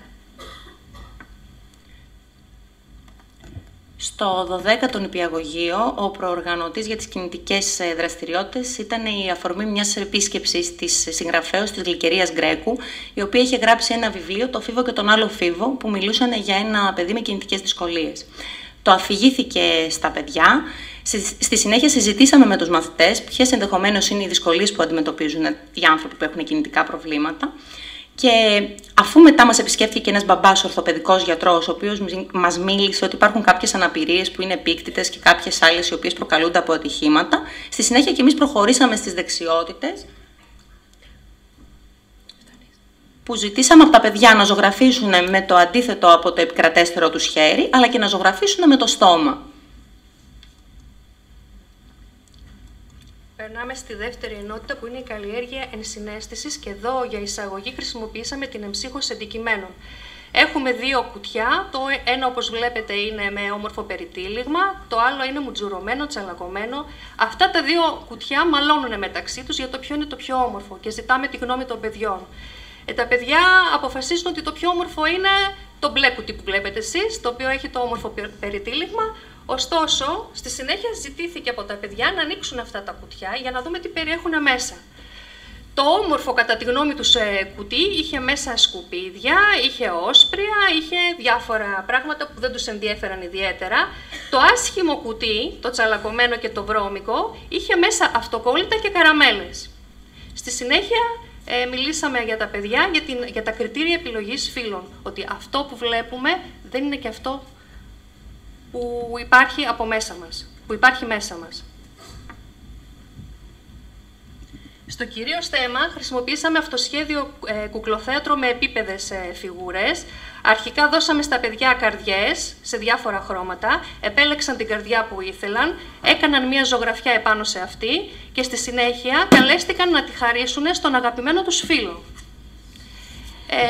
Έτσι, ας πούμε, η Μαριάννα μου έδωσε μία όμορφη καρδιά με μία ωραία ζωγραφιά, την οποία την παίρνω εγώ, της βάζω ένα ξυλάκι, φτιάχνω μία φιγούρα και της εξηγώ μέσω της επίπεδης κούκλας πώς αισθάνθηκα με αυτή τη στιχηρονομία.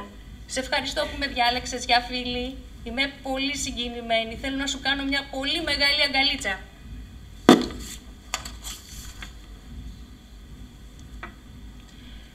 Στη συνέχεια βγάλαμε τα ξυλάκια και φτιάξαμε μια κατασκευή κολάζ επάνω στην πόρτα μας με θέμα το δέντρο της αγάπης. Στα άλλα νηπιαγωγεία διαβάσαμε το παραμύθι «Θέλω να μ' αγαπήσουν και οι άλλοι», που το έχει γράψει η Γεωργία Ηλάτα. Και στο συγκεκριμένο παραμύθι πάλι μιλάνε για... Οι πρωταγωνιστές είναι δύο παιδιά τα οποία διαφέρουν από τους υπόλοιπους. Έχοντας ήδη προηγηθεί οι δραστηριότητες με τις αγκαλιές, με τις παλάμες της αγκαλιές και το δέντρο της φιλίας, μας έκανε μεγάλη εντύπωση που τα παιδιά, όταν δραματοποιήσαμε το συγκεκριμένο παραμύθι, θέλανε να έχουν το ρόλο των πρωταγωνιστών. Δηλαδή δεν διαλέξανε τους ωραίους ρόλους, εντός εισαγωγικών, θέλανε να είναι οι ίδιοι οι πρωταγωνιστές που ήταν και εκείνοι ανάπηροι.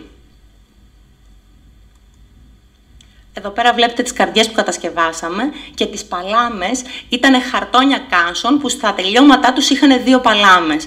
Τα παιδιά σε αυτή την ηλικία καμιά φορά δυσανασχετούν άμα αισθάνονται ότι κάποιος πάει να τους φίξει, να τους αγκαλιάσει. Με αυτές τις παλάμες δεν τους φέρναμε σε σωματική επαφή, δένανε την κορδέλα γύρω από το σώμα του άλλου, αλλά η κορδέλα στα τελειώματά της είχε τις παλάμες, οπότε είχαν όλα την αίσθηση ότι έχουμε αγκαλιαστεί. Εγώ ανήκω στο 16ο νηπιαγωγείο στο τμήμα ένταξης. Έχω την ανάγκη να διαχωρίσω ποιο είναι το τμήμα ένταξης του νηπιαγωγείου και το τμήμα ένταξης του δημοτικού σχολείου. Στο τμήμα ένταξης του νηπιαγωγείου φοιτούν μαθητές με ειδικές εκπαιδευτικές ανάγκες. Το εκπαιδευτικό πλαίσιο στο τμήμα ένταξη διαμορφώνεται ανάλογα με τις ανάγκες του κάθε μαθητή σε εξατομικευμένη διδασκαλία, συνεκπαίδευση σε μικρή ομάδα και ειδικό πρόγραμμα παρέμβασης. Στόχος μας είναι η ισότιμη ένταξη των παιδιών με ειδικές εκπαιδευτικές ανάγκες στη σχολική κοινότητα. Εμείς στο νηπιαγωγείο συνυπάρχουμε στον ίδιο χώρο μαζί, τα παιδιά δηλαδή του τμήματος ένταξης με τα κανονικά, τα τυπικής ανάπτυξης παιδιά, από την ώρα της προσέλευσης μέχρι την ώρα της αποχώρησης. Το πρόγραμμα το δικό μας είναι λίγο πιο ευέλικτο σε σχέση με αυτό που είπε και ο κύριος Δαραής, ότι δεν έχουμε ύλη να τελειώσουμε, ότι δεν πρέπει να κάνουμε τα μαθήματά μας. Επομένως, συμμετέχουμε σε όλες τις δραστηριότητες, σε όλες τις οποιασδήποτε δράσεις δηλαδή και αν προγραμματίζουμε, και ότι θέλω να σας πω ότι η συνεργασία των εκπαιδευτικών είναι το πιο σημαντικό, ο ακρογωνιαίος λίθος για την ουσιαστική λειτουργία του νηπιαγωγείου. Η βάση της συνεργασίας είναι η αλληλεπίδραση, η θετική αλληλεξάρτηση, η από κοινού σχεδίαση, η λήψη κοινών αποφάσεων και φυσικά οι αμοιβαίες υποχωρήσεις και οι συμβιβασμοί, γιατί δεν ταιριάζουμε πάντα σε όλα. Στο σημείο αυτό θέλω να ευχαριστήσω τη συνάδελφό μου την κυρία Φανή Μπεϊνά, η οποία η συνεργασία μαζί της είναι άψογη, γιατί στο παρελθόν όταν δούλεψα σε τμήμα ένταξης κάποιοι συνάδελφοι μου είπανε «Πάρε τα παιδιά σου και φύγε γιατί μας ενοχλείς» ή «Τα παιδιά σου δημιουργούν πρόβλημα, κάνουν φασαρία» και δεν είχα πού να πάω, γιατί δεν υπάρχει ξεχωριστός χώρος όπως είναι στα δημοτικά σχολεία που μπαίνουν την ώρα του μαθήματος, που βγαίνουν και κάποιες ώρες απασχολούνται αλλού. Επίσης και τη σχολική σύμβουλο θέλω να ευχαριστήσω που μας ενθάρρυνε για την υλοποίηση, την κυρία Βασίλα, αυτού του προγράμματος, του σχεδίου δράσης. Το σχέδιο δράσης ήταν μια πρόταση της Μαριάννας της Ιωκημίδου που είχε από την Θεσσαλονίκη, δεν ξέρω, κάποιοι συνάδελφοι. Το υλοποιήσαμε, ήταν η βαλίτσα της ευαισθητοποίησης, το υλοποιήσαμε για πρώτη φορά νομίζω στο νομό μας. Και τώρα να μιλήσω ότι δύο ήταν οι βασικοί άξονες που διεπερνούσαν τις δράσεις που αναπτύχθηκαν μέσα στη χρονιά. Θελήσαμε μαζί με την κυρία Φανή να θέσουμε τα παιδιά του τμήματος ένταξης στο επίκεντρο της ομάδας. Ο στόχος μας ήταν να μην είναι αόρατα αυτά τα παιδιά, να μην κλειστούν στο δικό τους κόσμο, αλλά να μπορούν να αλληλεπιδράσουν με τους συμμαθητές τους στο μέγιστο δυνατό βαθμό, να βγάλουν συναισθήματα. Και πρώτα απ' όλα μιλήσαμε ρεαλιστικά στα παιδιά, με πολύ απλά λόγια, για τις ιδιαιτερότητες, για τα δυνατά, για τα αδύνατα σημεία και για χαρακτηριστικά που έχουμε κι εμείς οι άλλοι άνθρωποι, ότι πρέπει να είμαστε όλοι ίσοι, για τα μειονεκτήματα, ότι δεν μας εμποδίζουν να είμαστε όλοι αποδεκτά πολύτιμα μέλη μιας ομάδας. Μπαίνουμε σιγά σιγά στην έννοια της συνεργασίας και της αλληλοβοήθειας. Και έτσι συζητήσαμε για τη διαφορετικότητα, φτιάξαμε ένα στεφάνι, διαβάσαμε βιβλία σχετικά με την αναπηρία, όπως η Αργυρό που γελάει. Εκεί δώσαμε βαρύτητα στα θετικά και στα δυνατά σημεία του πρωταγωνιστή του βιβλίου, που μπορεί να ήταν ένας άνθρωπος, μπορεί να ήταν ένα ζωάκι, ένα αντικείμενο, και όχι στις ελλείψεις που είχε το παιδί με την αναπηρία ή το ζωάκι με την αναπηρία. Κατασκευάσαμε ένα στεφάνι φιλίας με τις παλάμες των παιδιών, όπου αυτό που είπε και η Γεωργία, ότι ο ένας ακουμπούσε, η μία παλάμη ακουμπούσε την άλλη. Το σύνθημα που κυριάρχησε σε όλη τη χρονιά στην ομάδα ήταν «Όλοι για έναν και ένας για όλους». Και αυτό το σύνθημα, όταν βγαίναμε και στο διάλειμμα, τα παιδιά το φώναζαν και στο παιχνίδι τους, οπουδήποτε. Υπογράψαμε μετά ένα συμβόλαιο με τους κανόνες για αλληλοσεβασμό και ισότητα. Η υπογραφή τους ήταν το όνομά τους, γιατί δεν μπορούσαν να βάλουν υπογραφή. Μέλημά μας ήταν σε καθημερινή βάση τα παιδιά του Τμήματος Ένταξης να συμμετέχουν ενεργά και να εκθέτουν τον εαυτό τους στην ομάδα και να αναπτύσσουν δυναμικές επικοινωνίας. Μπαίνουμε στην τρίτη ενότητα, που είναι η τύφλωση. Χρησιμοποίησα τις κούκλες της τάξης. Είναι οι κλασικές γαντόκουλες, τις οποίες τις έχουμε πάντα παρεούλα στην γωνιά της συζήτησης και μαζί με αυτές συζητούμε τα πάντα. Σε αυτή την περίπτωση, οι δύο κούκλες, ο Πέτρος και η Μαρία, μας βοήθησαν στο να καταλάβουμε τι σημαίνει τύφλωση και να προσπαθήσουμε να βρούμε τρόπους και παιχνίδια που θα μπορούσαμε να παίξουμε με ένα τυφλό παιδί. Εννοείται ότι τη συγκεκριμένη μέρα περιμέναμε την επίσκεψη της μαθήτριας. Μας επισκέφτηκε λοιπόν η Μαρία, μας επισκέφτηκε με τη δασκάλα της, την Ελένη. Βλέπετε ότι για να υλοποιηθούν όλα αυτά, πόσοι άνθρωποι αναγκαστήκανε να συνεργαστούν. Και δεν θα γινόταν τίποτα αν δεν υπήρχε η διάθεση και από τη δασκάλα της Μαρίας και από εμάς να αναπροσαρμόσουμε τα προγράμματά μας. Γιατί όταν θέλουμε να μιλήσουμε για ειδική αγωγή και όταν θέλουμε να μιλήσουμε για συνεκπαίδευση και για συμπερίληψη, πρέπει να έχουμε κατά νου ότι πρέπει για να συνυπάρξουμε να είμαστε ευέλικτοι. Και για να είμαστε ευέλικτοι, δεν μπορούμε να ξεκινάμε με το «Α, εγώ είχα στο μυαλό μου αυτό, θα κάνω αυτό, μη με ενοχλείς τώρα». Είναι έτσι μια τάκα που την ακούμε πολύ εμείς της ειδικής αγωγής. Ήρθε η Μαρία, κάνανε και τον κόπο, κουβαλήσανε και τη γραφομηχανή. Τα παιδιά ήρθαν σε επαφή με ένα τυφλό άτομο, τα περισσότερα για πρώτη φορά. Όταν ρωτήσαμε αν είχαν ξαναδεί μαθητές ή έξω στον περίγυρό τους τυφλούς, ένα παιδάκι μόνο μας είπε ότι είχε δει αντίστοιχα άτομο τυφλό. Παίξαμε πάρα πολλά ηχητικά παιχνίδια. Πρωταγωνίστρια ήταν η μαθήτρια η τυφλή. Τονίσαμε και ενισχύσαμε τις δυνατότητές της. Τα παιδιά όλα είχαν εντυπωσιαστεί από το πόσα πράγματα μπορούσε να κάνει. Την εμπιστευτήκανε από την πρώτη στιγμή, γιατί δεν είναι ρατσιστές τα νήπια σε αυτή την ηλικία, είναι πολύ αθώα και είναι άγραφος πίνακας. Την έκαναν πρωταγωνίστρια και μάλιστα όταν οι ίδιοι βρεθήκαν στη θέση της, όλοι λέγανε ότι πόσο δύσκολα είναι να μην βλέπεις. Η Μαρία ήδη ήταν προχωρημένη χρονιά, ήταν πρώτη δημοτικού, τους έδειξε πώς γράφει στη γραφομηχανή, πώς διαβάζει το εξάστιγμο. Κατάλαβαν όλοι ότι αυτό που κάνει η Μαρία για αυτούς ήταν αδιανόητο και δεν μπορούσαν να τα καταφέρουν. Παίξαμε παιχνίδια αφής και όσφρησης και καταλάβανε πόσο σημαντικά είναι τα υπόλοιπα όργανα της Μαρίας για να καλύψουν τις ελλείψεις της και την αδυναμία της. Και την ξεναγήσαμε στους εξωτερικούς χώρους. Σε όλους αυτούς τους ρόλους ήταν εντυπωσιακό πόση πρωτοβουλία και ευθύνη αναλαμβάναν τα παιδιά απέναντι σε έναν άλλον μαθητή και πόσο προσπαθούσαν να του δημιουργήσουν ένα πλαίσιο που να του δημιουργεί ασφάλεια. Πριν την επίσκεψη της Μαρίας, τα αντίστοιχα δύο τμήματα, επειδή δεν είχαμε τον Πέτρο και τη Μαρία τις γαντόκουκλες, διαβάσαμε ένα παραμύθι στο οποίο πρωταγωνίστρια ήταν μια τυφλή μαθήτρια, το παραμύθι της μουσικής. Προσωπικά δεν το είχα υπόψη μου αυτό το παραμύθι, το γνώρισα όμως με τη Μαρία όταν την είχα στον νηπιαγωγείο και ήταν το αγαπημένο της. Στη συνέχεια ήρθε και σε εμάς η Μαρία, αλληλεπιδράσαμε, παίξαμε μαζί της, συζητήσαμε, της κάναν τα παιδιά διάφορα δώρα και έγινε η φίλη τους. Εδώ πέρα βλέπετε κάποιες φωτογραφίες. Η Μαρία είναι δίπλα στο κοριτσάκι στην πρώτη φωτογραφία που φοράει το μαντίλι. Το κοριτσάκι με το μαντίλι προσπαθεί να διαβάσει το βιβλίο της Μαρίας πλέον και δίπλα είναι η Μαρία με τη δασκάλα της την Ελένη που τους διαβάζει μια πρόταση που της έχει υπαγορεύσει και την έχει γράψει η δασκάλα της στην ορθογραφία. Στο νηπιαγωγείο κάναμε διάφορες αισθητηριακές ασκήσεις για την τύφλωση. Κάναμε έναν περίπατο έξω από το σχολείο, χρησιμοποιήσαμε μπαστούνι, όχι το λευκό που έχουν οι τυφλοί, ότι μπαστούνάκι βρήκαμε. Η δραστηριότητα αυτή ξεκίνησε με ένα μαντίλι, να έχουν τα παιδιά δεμένα τα μάτια τους, αλλά φοβήθηκαν και κάποια στιγμή ζήτησαν, είχαν την ανάγκη να το βγάλουν.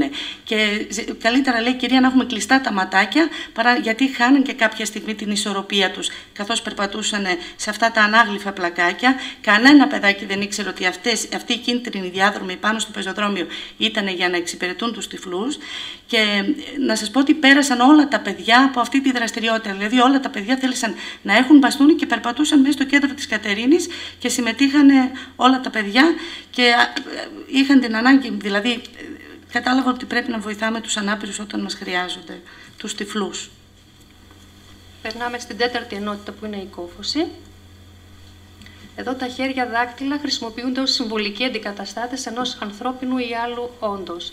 Τα παιδιά ζωγραφίζουν στα δάχτυλα των χεριών τους πρόσωπα και στη συνέχεια ζωντανεύουν τα δάχτυλα που μιλούν μεταξύ τους. «Γεια σου, τι κάνεις?» «Είμαι πολύ καλά». Και τα παιδιά με ζωγραφισμένα τα δάχτυλα μαθαίνουν το τραγούδι «Πού είναι ο αντίχειρας». Αυτό το τραγούδι μας βοήθησε στο να μάθουμε τη νοηματική γλώσσα. Γιατί λέμε «Πού είναι ο αντίχειρας, πού είναι ο αντίχειρας, εδώ είμαι, εδώ είμαι, πού είναι ο δείκτης». Με τον ίδιο τρόπο μιλάμε για όλα τα δάχτυλα. Στη συνέχεια, όταν τους δείξαμε τον πίνακα με το αλφάβητο της νοηματικής, ήταν πολύ πιο εύκολο να μάθουν τη νοηματική γλώσσα. Για παράδειγμα, το γράμμα λάμδα που έχει τον αντίχειρα και το δείκτη, βλέπανε την εικόνα και έλεγαν «Πού είναι ο αντίχειρας, πού είναι ο αντίχειρας, εδώ είμαι, πού είναι ο δείκτης, εδώ είμαι», και μπορούσαν να σχηματίσουν το γράμμα λάμδα. Με αυτόν τον τρόπο μάθανε να δείχνουν το όνομά τους, έτσι ώστε να είμαστε έτοιμοι για την επίσκεψη της Κωνσταντίνας, της κοφής δασκάλας που ήρθε στην τάξη. Μια πάρα πολύ ωραία δραστηριότητα ήταν μία αφήγηση παραμυθιού, στην οποία έχουμε μεικτή τεχνική αφήγησης και κουκλοθέατρου. Με αυτόν τον τρόπο προσπαθήσαμε να καταλάβουμε πώς είναι η νοηματική γλώσσα. Χρησιμοποίησαμε τα χέρια μας σαν κούκλες Muppet, μια φορά και έναν καιρό ήταν η μαμά Πάπια. Πάπα, παπα, παπα, πα. Και είχε ένα παπί που ήταν άτακτο πολύ. Πι, πι, πι, πι, πι, πι, πι. Μέσα από όλη αυτή την αφήγηση και ταυτόχρονα το παίξιμο των χεριών, τα παιδιά μπορούσαν να αντιληφθούν καλύτερα τι σημαίνει νοηματική γλώσσα. Ναι. Εδώ έχουμε την επίσκεψη της κοφής δασκάλας και στα 3 νηπιαγωγεία. Η κυρία Κωνσταντίνα ήταν η θεία ενός μαθητή μου, που όταν ήρθε στο νηπιαγωγείο, ο μαθητής μου ήταν εξοικειωμένος μαζί της και επικοινωνούσε με νοήματα. Τα άλλα παιδιά εντυπωσιάστηκαν από όλη αυτή τη διαδικασία, αλλά θέλω να σας πω ότι τα παιδιά σε αυτή την ηλικία δεν γνωρίζουν την έννοια της αναπηρίας και στις πρώτες τάξεις ακόμα του δημοτικού σχολείου δεν μπορούν να την κατανοήσουν, γιατί θεωρούν ότι είναι κάτι που φαίνεται. Δηλαδή, όταν λέμε ένας άνθρωπος είναι ανάπηρος, κυρία, είναι ένας άνθρωπος που κάθεται σε αναπηρικό καροτσάκι, ένας άνθρωπος που δεν έχει χέρι ή δεν έχει πόδι. Η κυρία Κωνσταντίνα δεν άκουγε όμως και δεν μπορούσε να μιλήσει, να επικοινωνήσει. Διάβαζε όμως τα χείλη των παιδιών και αυτό που ήθελαν να πούνε. Γι' αυτό κάναμε, όταν η κυρία Κωνσταντίνα γύριζε την πλάτη της και εμείς μιλούσαμε, ή όλα τα παιδιά μιλούσαν, η κυρία Κωνσταντίνα δεν μπορούσε να διαβάσει τα χείλη των παιδιών και δεν καταλάβαινε, ούτε άκουγε τις φωνές. Έτσι, προσπαθήσαμε και με τη βοήθειά της, δηλαδή να μάθουμε το δακτυλικό αλφάβητο της νοηματικής γλώσσας. Είχαμε διάφορα παιχνίδια γνωριμίας με το όνομά τους. Πολλές φορές σχηματοποιούσε απλές καθημερινές εκφράσεις, πώς λέμε καλημέρα, πώς κάνουμε τη μαμά, τον μπαμπά. Και όλα αυτά ενθουσίασαν πάρα πολύ τα παιδιά και μάθαμε και τραγούδια και παιχνίδια στη νοηματική γλώσσα με τη βοήθειά της. Η επίσκεψη της σε όλα τα νηπιαγωγεία. Καταλαβαίνετε έτσι ότι για να έρθει ένας άνθρωπος που εργαζόταν σε 3 νηπιαγωγεία και να βρεθεί χρόνος από όλα τα νηπιαγωγεία, τι αναπροσαρμογές έγιναν και από εμάς και από την ίδια. Και η ανατροφοδότηση που είναι το κλείσιμό μας. Αγαπημένη δραστηριότητα, νομίζω ότι είχε και πολύ μεγάλη επιτυχία, το κουκλοθέατρο με κούκλες Muppet αυτή τη φορά. Χρησιμοποίησαμε... Μου επιτρέπετε να φορέσω την κουκλίτσα μου. Ουάξ, Γεια σας. Δεν μου μιλάτε? Γεια σας. Έτσι, μπράβο. Ήρθα σήμερα να σας δω για να ζωγραφίσουμε μαζί. Ξέρετε να ζωγραφίζετε, κουάξ? Αποκλείεται να ξέρετε να ζωγραφίζετε με τον τρόπο που ξέρω εγώ. Θα σας πω πώς ζωγραφίζω εγώ. Παίρνω το πινέλο μου, το βάζω στο στόμα, το σφίγγω καλά με τα δόντια και τότε μπορώ να ζωγραφίσω. Για δείτε με.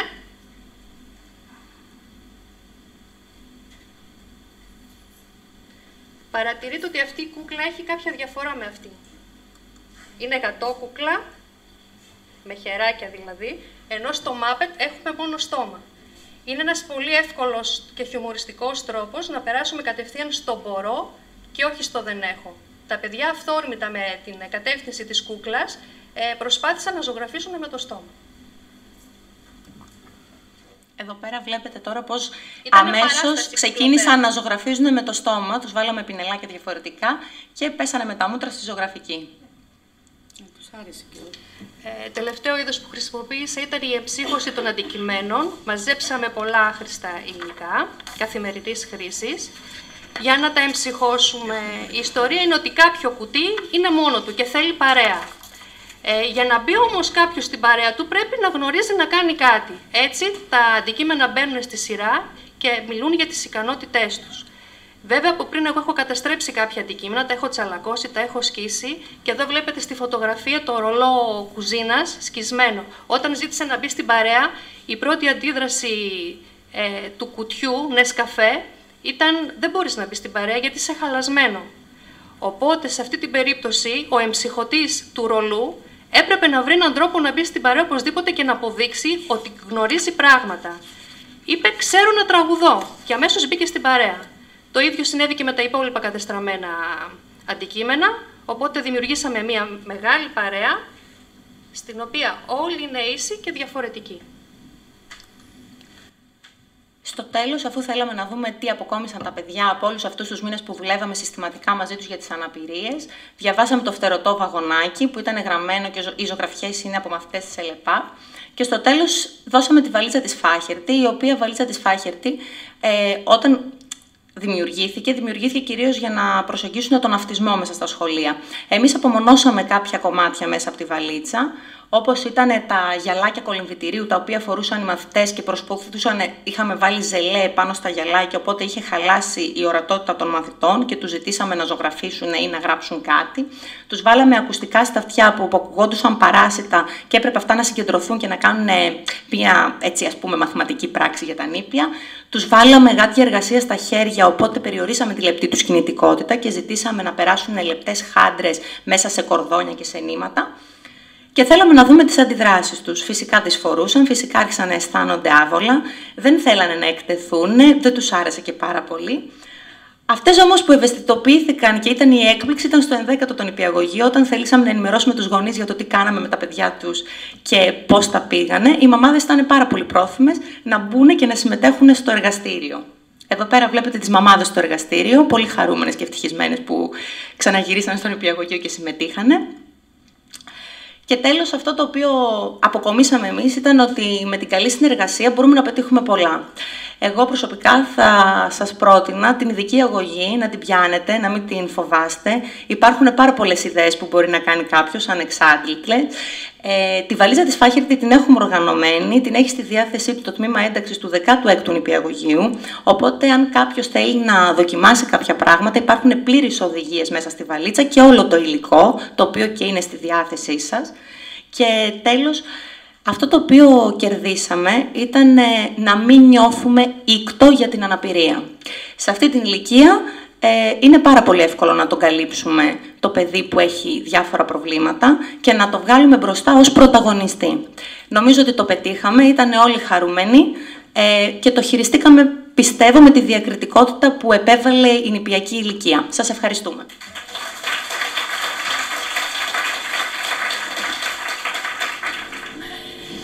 Γεια σας και από μένα. Είμαστε κουρασμένοι, θα προσπαθήσω έτσι να είμαι σύντομη.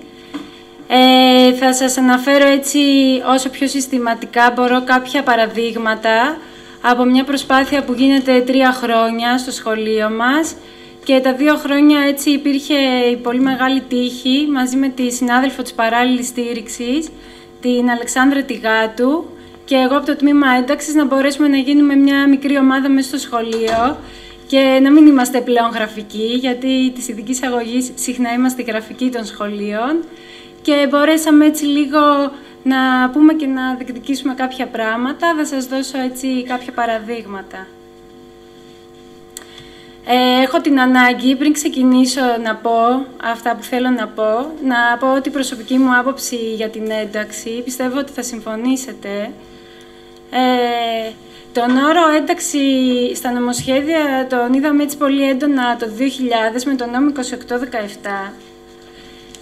Είναι μια νέα εκπαιδευτική πολιτική για τα γενικά σχολεία, αλλά με ανύπαρκτες προϋποθέσεις. Το Υπουργείο θέλησε να βάλει την ένταξη, έβαλε στον νόμο αυτό τον όρο, αλλά δεν σκέφτηκε να βάλει και τις προϋποθέσεις και έτσι μια ολόκληρη ελληνική κοινωνία που έχει συνηθίσει ένα συγκεκριμένο σχολείο έβαλε τα παιδιά με ειδικές ανάγκες στο γενικό σχολείο με το χέρι υψωμένο σαν να πάνε να βουλιάξουν και όλοι οι υπόλοιποι είμαστε σε ένα καράβι με τρικυμία και τα αφήνουμε να πνίγονται και αυτά και τις οικογένειες. Γιατί όλοι ταλαιπωρούμαστε, αλλά τη μεγάλη ταλαιπωρία αυτός που πνίγεται είναι η οικογένεια και το παιδί. Και οι ανύπαρκτες προϋποθέσεις που μπορούν να είναι πάρα πολλές, τις έχουμε εκφράσει και με τις θέσεις των ΣΑΤΕΑ, είναι σε αυτό που αφορά το κομμάτι που θα σας δείξω, είναι το κομμάτι της ευαισθητοποίησης και συγκεκριμένα γιατί η ευαισθητοποίηση γίνεται όποτε υπάρξουν οι συγκυρίες κατά τύχη, κατά το μεράκι των εκπαιδευτικών, αλλά θα έπρεπε να είναι θεσμοθετημένη. Έτσι, μιλάμε για μια καινούργια εκπαιδευτική πολιτική, στην οποία όμως η ενημέρωση δεν θεωρείται απαραίτητη και όμως είναι το πρώτο κομμάτι, δεν μπορεί αλλιώς να υπάρξει ένταξη. Οπότε μετά από πολλά χρόνια, έτσι να το μοιραστώ μαζί σας θυμού από αυτά που έβλεπα στα σχολεία, είπα τελικά ότι άντε δεν φταίει κανείς, αλλά φταίει το Υπουργείο. Δεν μπορείς να βάζεις καινούργια πολιτική και να μην θεσμοθετήσεις βασικές προϋποθέσεις. Και επίσης να πούμε ότι δεν μπορείς να κάνεις ένταξη, να βάζεις κάτι τόσο καινοτόμο και να μην έχεις φροντίσει να έχεις σταθερό μόνιμο προσωπικό. Και θα δείτε πώς σχετίζεται αυτό με μία μελέτη περίπτωσης, πώς βγαίνει ένα αποτέλεσμα επιστημονικό. Χαίρομαι πολύ για αυτό που γίνεται σήμερα, γιατί γίνονται πάρα πολλά μεταπτυχιακά και πολύ δώρο στην ειδική αγωγή, αλλά θα πρέπει να αρχίσουν οι δάσκαλοι να μιλάνε και να δείξουμε μέσα από το παλμό των σχολείων ποιες είναι οι ελλείψεις. Το προφίλ του μαθητή, όταν πρωτοπήγα στο σχολείο, ένα αγόρι 10 χρονών, η διάγνωση, η διάχυτη αναπτυξιακή διαταραχή σκέτο. Τότε ήταν μαθητής 10 της ΓΑΜΑ Δημοτικού, τώρα είναι στη 5η, με πολύ δυσνόητο προφορικό λόγο και ο γνωστικός τομέας του θα λέγαμε στο επίπεδο του νηπιαγωγείου. Αυτό είναι το προφίλ του μαθητή. Και θα δείξω άλλες 2 διαφάνειες για το μαθητή, γιατί πολλές φορές μπερδεύουμε το προφίλ του σχολείου με το προφίλ του μαθητή και στην Ελλάδα τι είναι ο αυτισμός, δεν είναι διαφορετικό φαινόμενο, θα καταλάβετε τι θέλω να πω. Η αρχική εικόνα του μαθητή, και όχι το προφίλ του, αυτό που παίρνουμε από τη διάγνωση, η αρχική του εικόνα όπως το είδα στο σχολείο ήταν ότι έξω από την αίθουσα τρέχει και φεύγει μόνος του, θέλει να φύγει, έχει τάσεις φυγής, ας πούμε, αυτό. Τραβά τα μαλλιά των άλλων, οπότε είναι δίπλα σε συνομήλικο, τον αρπάζει από τα μαλλιά. Αν του πεις να κάνει κάτι, όταν τον πιάσεις, πέφτει στο πάτωμα, σοριάζεται και δεν μπορείς να τον σηκώσεις. Πετάει και σπάει αντικείμενα, ειδικά στην πρώτη γνωριμία, με κάθε καινούργια δασκάλα, μέχρι να πάω στο σχολείο που έτυχε να μείνω 3 χρόνια, κατά λάθος. Μέχρι τότε, με κάθε καινούργια δασκάλα, πετούσε και σπάει αντικείμενα. Έχει και αυτισμό το παιδί, δεν μπορεί στις αλλαγές. Και δεν ήξερε να παίζει κανένα άλλο παιχνίδι. Αυτό το παιδί έφτασε στη 3η Δημοτικού και ήξερε να παίζει μόνο πάζλ, που αυτό το πράγμα δεν είναι αυτισμός. Η αρχική εικόνα φοιτησης. Έχω πάρα πολύ την ανάγκη να μοιραστώ μαζί σας ότι είναι άλλο το προφίλ του παιδιού, άλλο η αρχική του εικόνα και άλλο η εικόνα της φοιτησης. Γιατί αυτά ήταν πολύ μπερδεμένα στο σχολείο. Δεν μπαίνει ποτέ στη γενική τάξη. Αυτό είναι εικόνα της φοιτησης, δεν είναι εικόνα του αυτισμού. Η παράλληλη στήριξη γίνεται σε αίθουσα μόνο για την παράλληλη στήριξη και αυτά τα φαινόμενα υπάρχουν στα σχολεία, ότι όλο το σχολείο έχει μια αίθουσα η οποία είναι αίθουσα της παράλληλης στήριξης. Και τι γίνεται εκεί? Το παιδί όσες ώρες κάθεται στο σχολείο είναι μόνο του με τη δασκάλα, με τέτοιο πρόγραμμα πολλές φορές που όταν είναι το διάλειμμα αυτός να είναι μέσα και όταν είναι μέσα αυτός να βγαίνει διάλειμμα. Αυτή ήταν μια μορφή ένταξης. Και αυτό μου το δείχνανε σαν προφίλ αυτισμού. Ήταν πάρα πολύ άδικο, πολύ μπλεγμένο. Κάποιες ώρες πήγαινε στο τμήμα ένταξης, που εκεί είχε γίνει μια προσπάθεια το παιδί να κοινωνικοποιηθεί, να κάνει παρέα μόνο με τα παιδιά του τμήματος ένταξης, τα υπόλοιπα δεν τα βλέπαμε.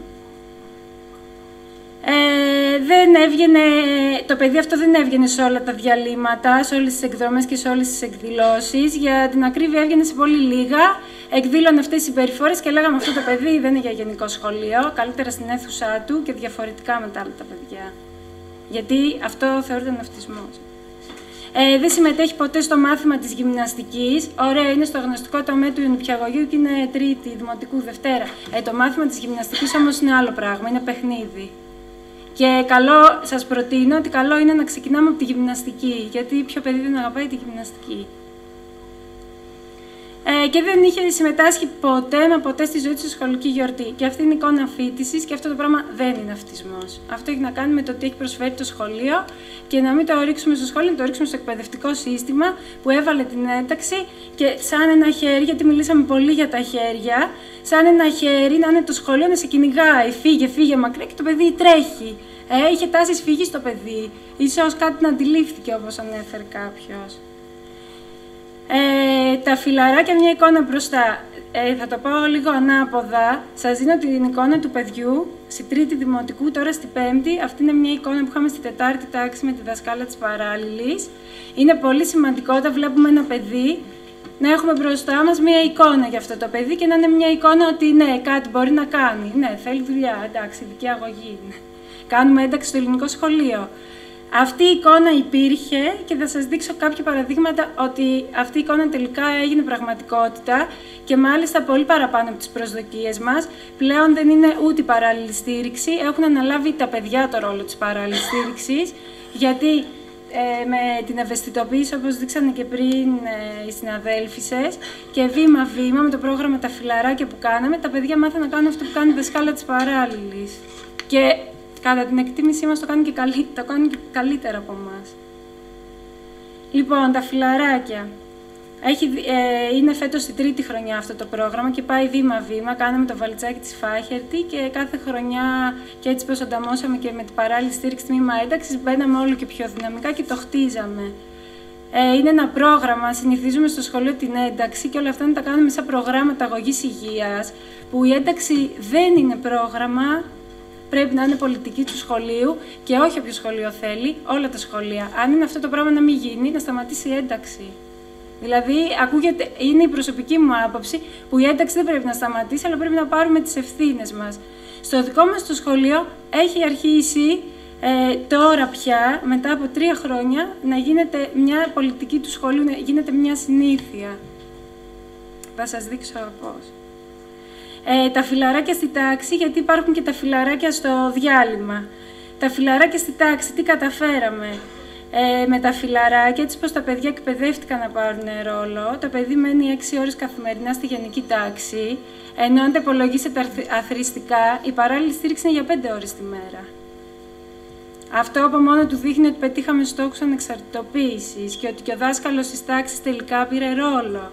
Συμμετοχή στην ομάδα, στα μαθήματα των ειδικοτήτων και στη γυμναστική. Είμαστε ΑΕΠ και η ομάδα έχει γίνει πάρα πολύ οργανωμένη και η προτεραιότητα έχει δοθεί με οργάνωση από το σχολείο να βολεύει στο πρόγραμμα του μαθητή να συμμετέχει στη θεατρική αγωγή, στη γυμναστική, στη μουσική. Η γυμνάστρια την πρώτη χρονιά ήταν η μοναδική η οποία πίστεψε τόσο δυνατά σε αυτή την εικόνα και βοήθησε πάρα πολύ. Και αυτό ήταν πολύ σημαντικό.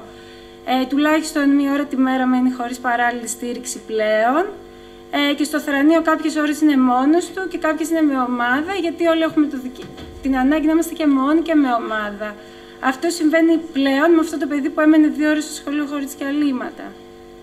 Έξω από την τάξη, τουλάχιστον 1 ώρα την ημέρα, είναι στο διάλειμμα, χωρίς παράλληλη στήριξη. Θα σας δείξω πώς.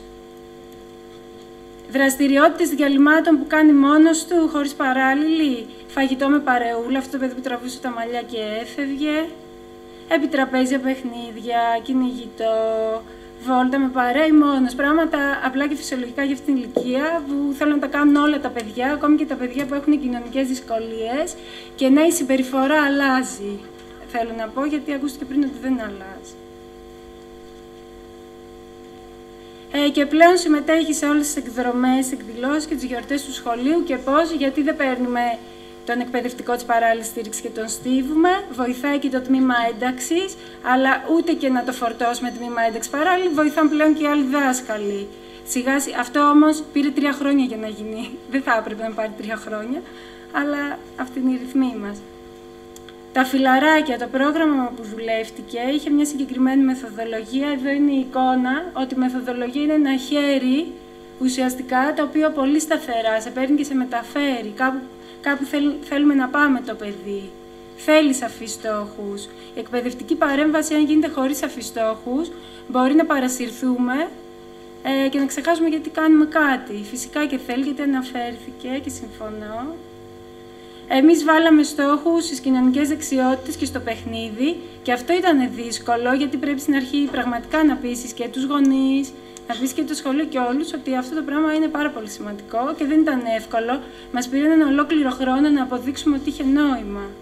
Και λέω πόσο χρόνο πήρε, γιατί πραγματικά θέλει γερό στο μάχη. Όχι για να ασχοληθείς με τον αυτισμό και τις ειδικές εκπαιδευτικές ανάγκες, για το ελληνικό σχολείο. Επίπεδα κατάκτησης δεξιοτήτων. Θέλουμε να μάθει το παιδί να παίζει κυνηγητό. Εντάξει. Δεν θα το πάμε κατευθείαν να παίξει κυνηγητό με τα άλλα τα παιδιά, γιατί αυτό το πράγμα θα αποτύχει. Θα το πάρει ο δάσκαλος της ειδικής αγωγής αρχικά μόνοι μας και θα μάθουμε να παίζουμε κυνηγητό, που αυτό πολλές φορές μπορεί να είναι πάρα πολύ δύσκολο και υπάρχει πάρα πολύ οργανωμένη μεθοδολογία για τη διδασκαλία του παιχνιδιού. Αφού κατακτήσει με τον δάσκαλο, σιγά σιγά ο δάσκαλος πρέπει να αποσυρθεί και να οδηγήσει το παιδί στην ανεξαρτησία, να αρχίσει να παίζει μόνο του, με μια συγκεκριμένη άλλη παρεούλα, και αφού κατακτήσουμε την ανεξαρτησία, μετά πάλι το ίδιο κάνουμε, αλλά πάλι σε άλλο πλαίσιο, τη γενίκευση. Δηλαδή, παίζω με τη δασκάλα μου, μετά παίζω μόνο με τον Γιάννη και με τον Κώστα, αλλά κάθε μέρα έχω μετά και άλλα παιδιά και μπορώ και παίζω και με τα άλλα παιδιά. Άρα δεν είναι αυτό το πράγμα που λέμε «Αχ, τι είναι το teach, τι είναι η δομημένη, κάθε μέρα κάνουν τα ίδια». Όταν υπάρχει σαφής στόχος, δεν είναι το ίδιο πράγμα το κυνηγητό. Και σίγουρα απολαμβάνει περισσότερο το παιδί το κυνηγητό με τους συνομιλίκους και με όλο το σχολείο να το καταφέρει, παρά με τον δάσκαλο.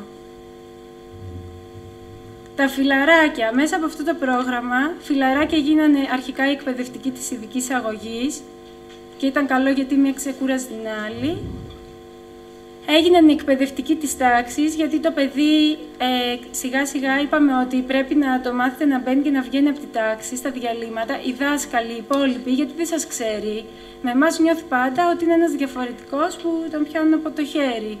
Ήταν πολύ δύσκολο και αυτό στην αρχή να γίνει. Μα εμένα δεν είναι η δουλειά μου, δεν είναι ο ρόλος μου. Λίγο από εκεί σμπρώξαμε, λίγο από εδώ. Όταν άρχισαν να βλέπουν τι γίνεται, είδαν ότι πραγματικά με αυτό το παιδί χαλάρωσε και σταμάτησε να έχει τάση φυγής. Εμείς απλά του γράφαμε κάθε μέρα στο πρόγραμμά του με ποιον θα βγει σήμερα για διάλειμμα και με ποιον θα γυρίσει. Και πολλά άλλα παραδείγματα, φιλαράκια, συμμαθητές και συμμαθήτριες, πιο εύκολα τα παιδιά μπήκανε στο ρόλο της παράλληλης και πήρανε ευθύνες σε σχέση με τους εκπαιδευτικούς. Αυτή είναι η εμπειρία μας. Γιατί στο παιδί του κάνεις ένα πρόγραμμα ευαισθητοποίησης, πολύ ωραίο και αυτό με το κουκλοθέατρο, θα χαρεί, θα παίξει.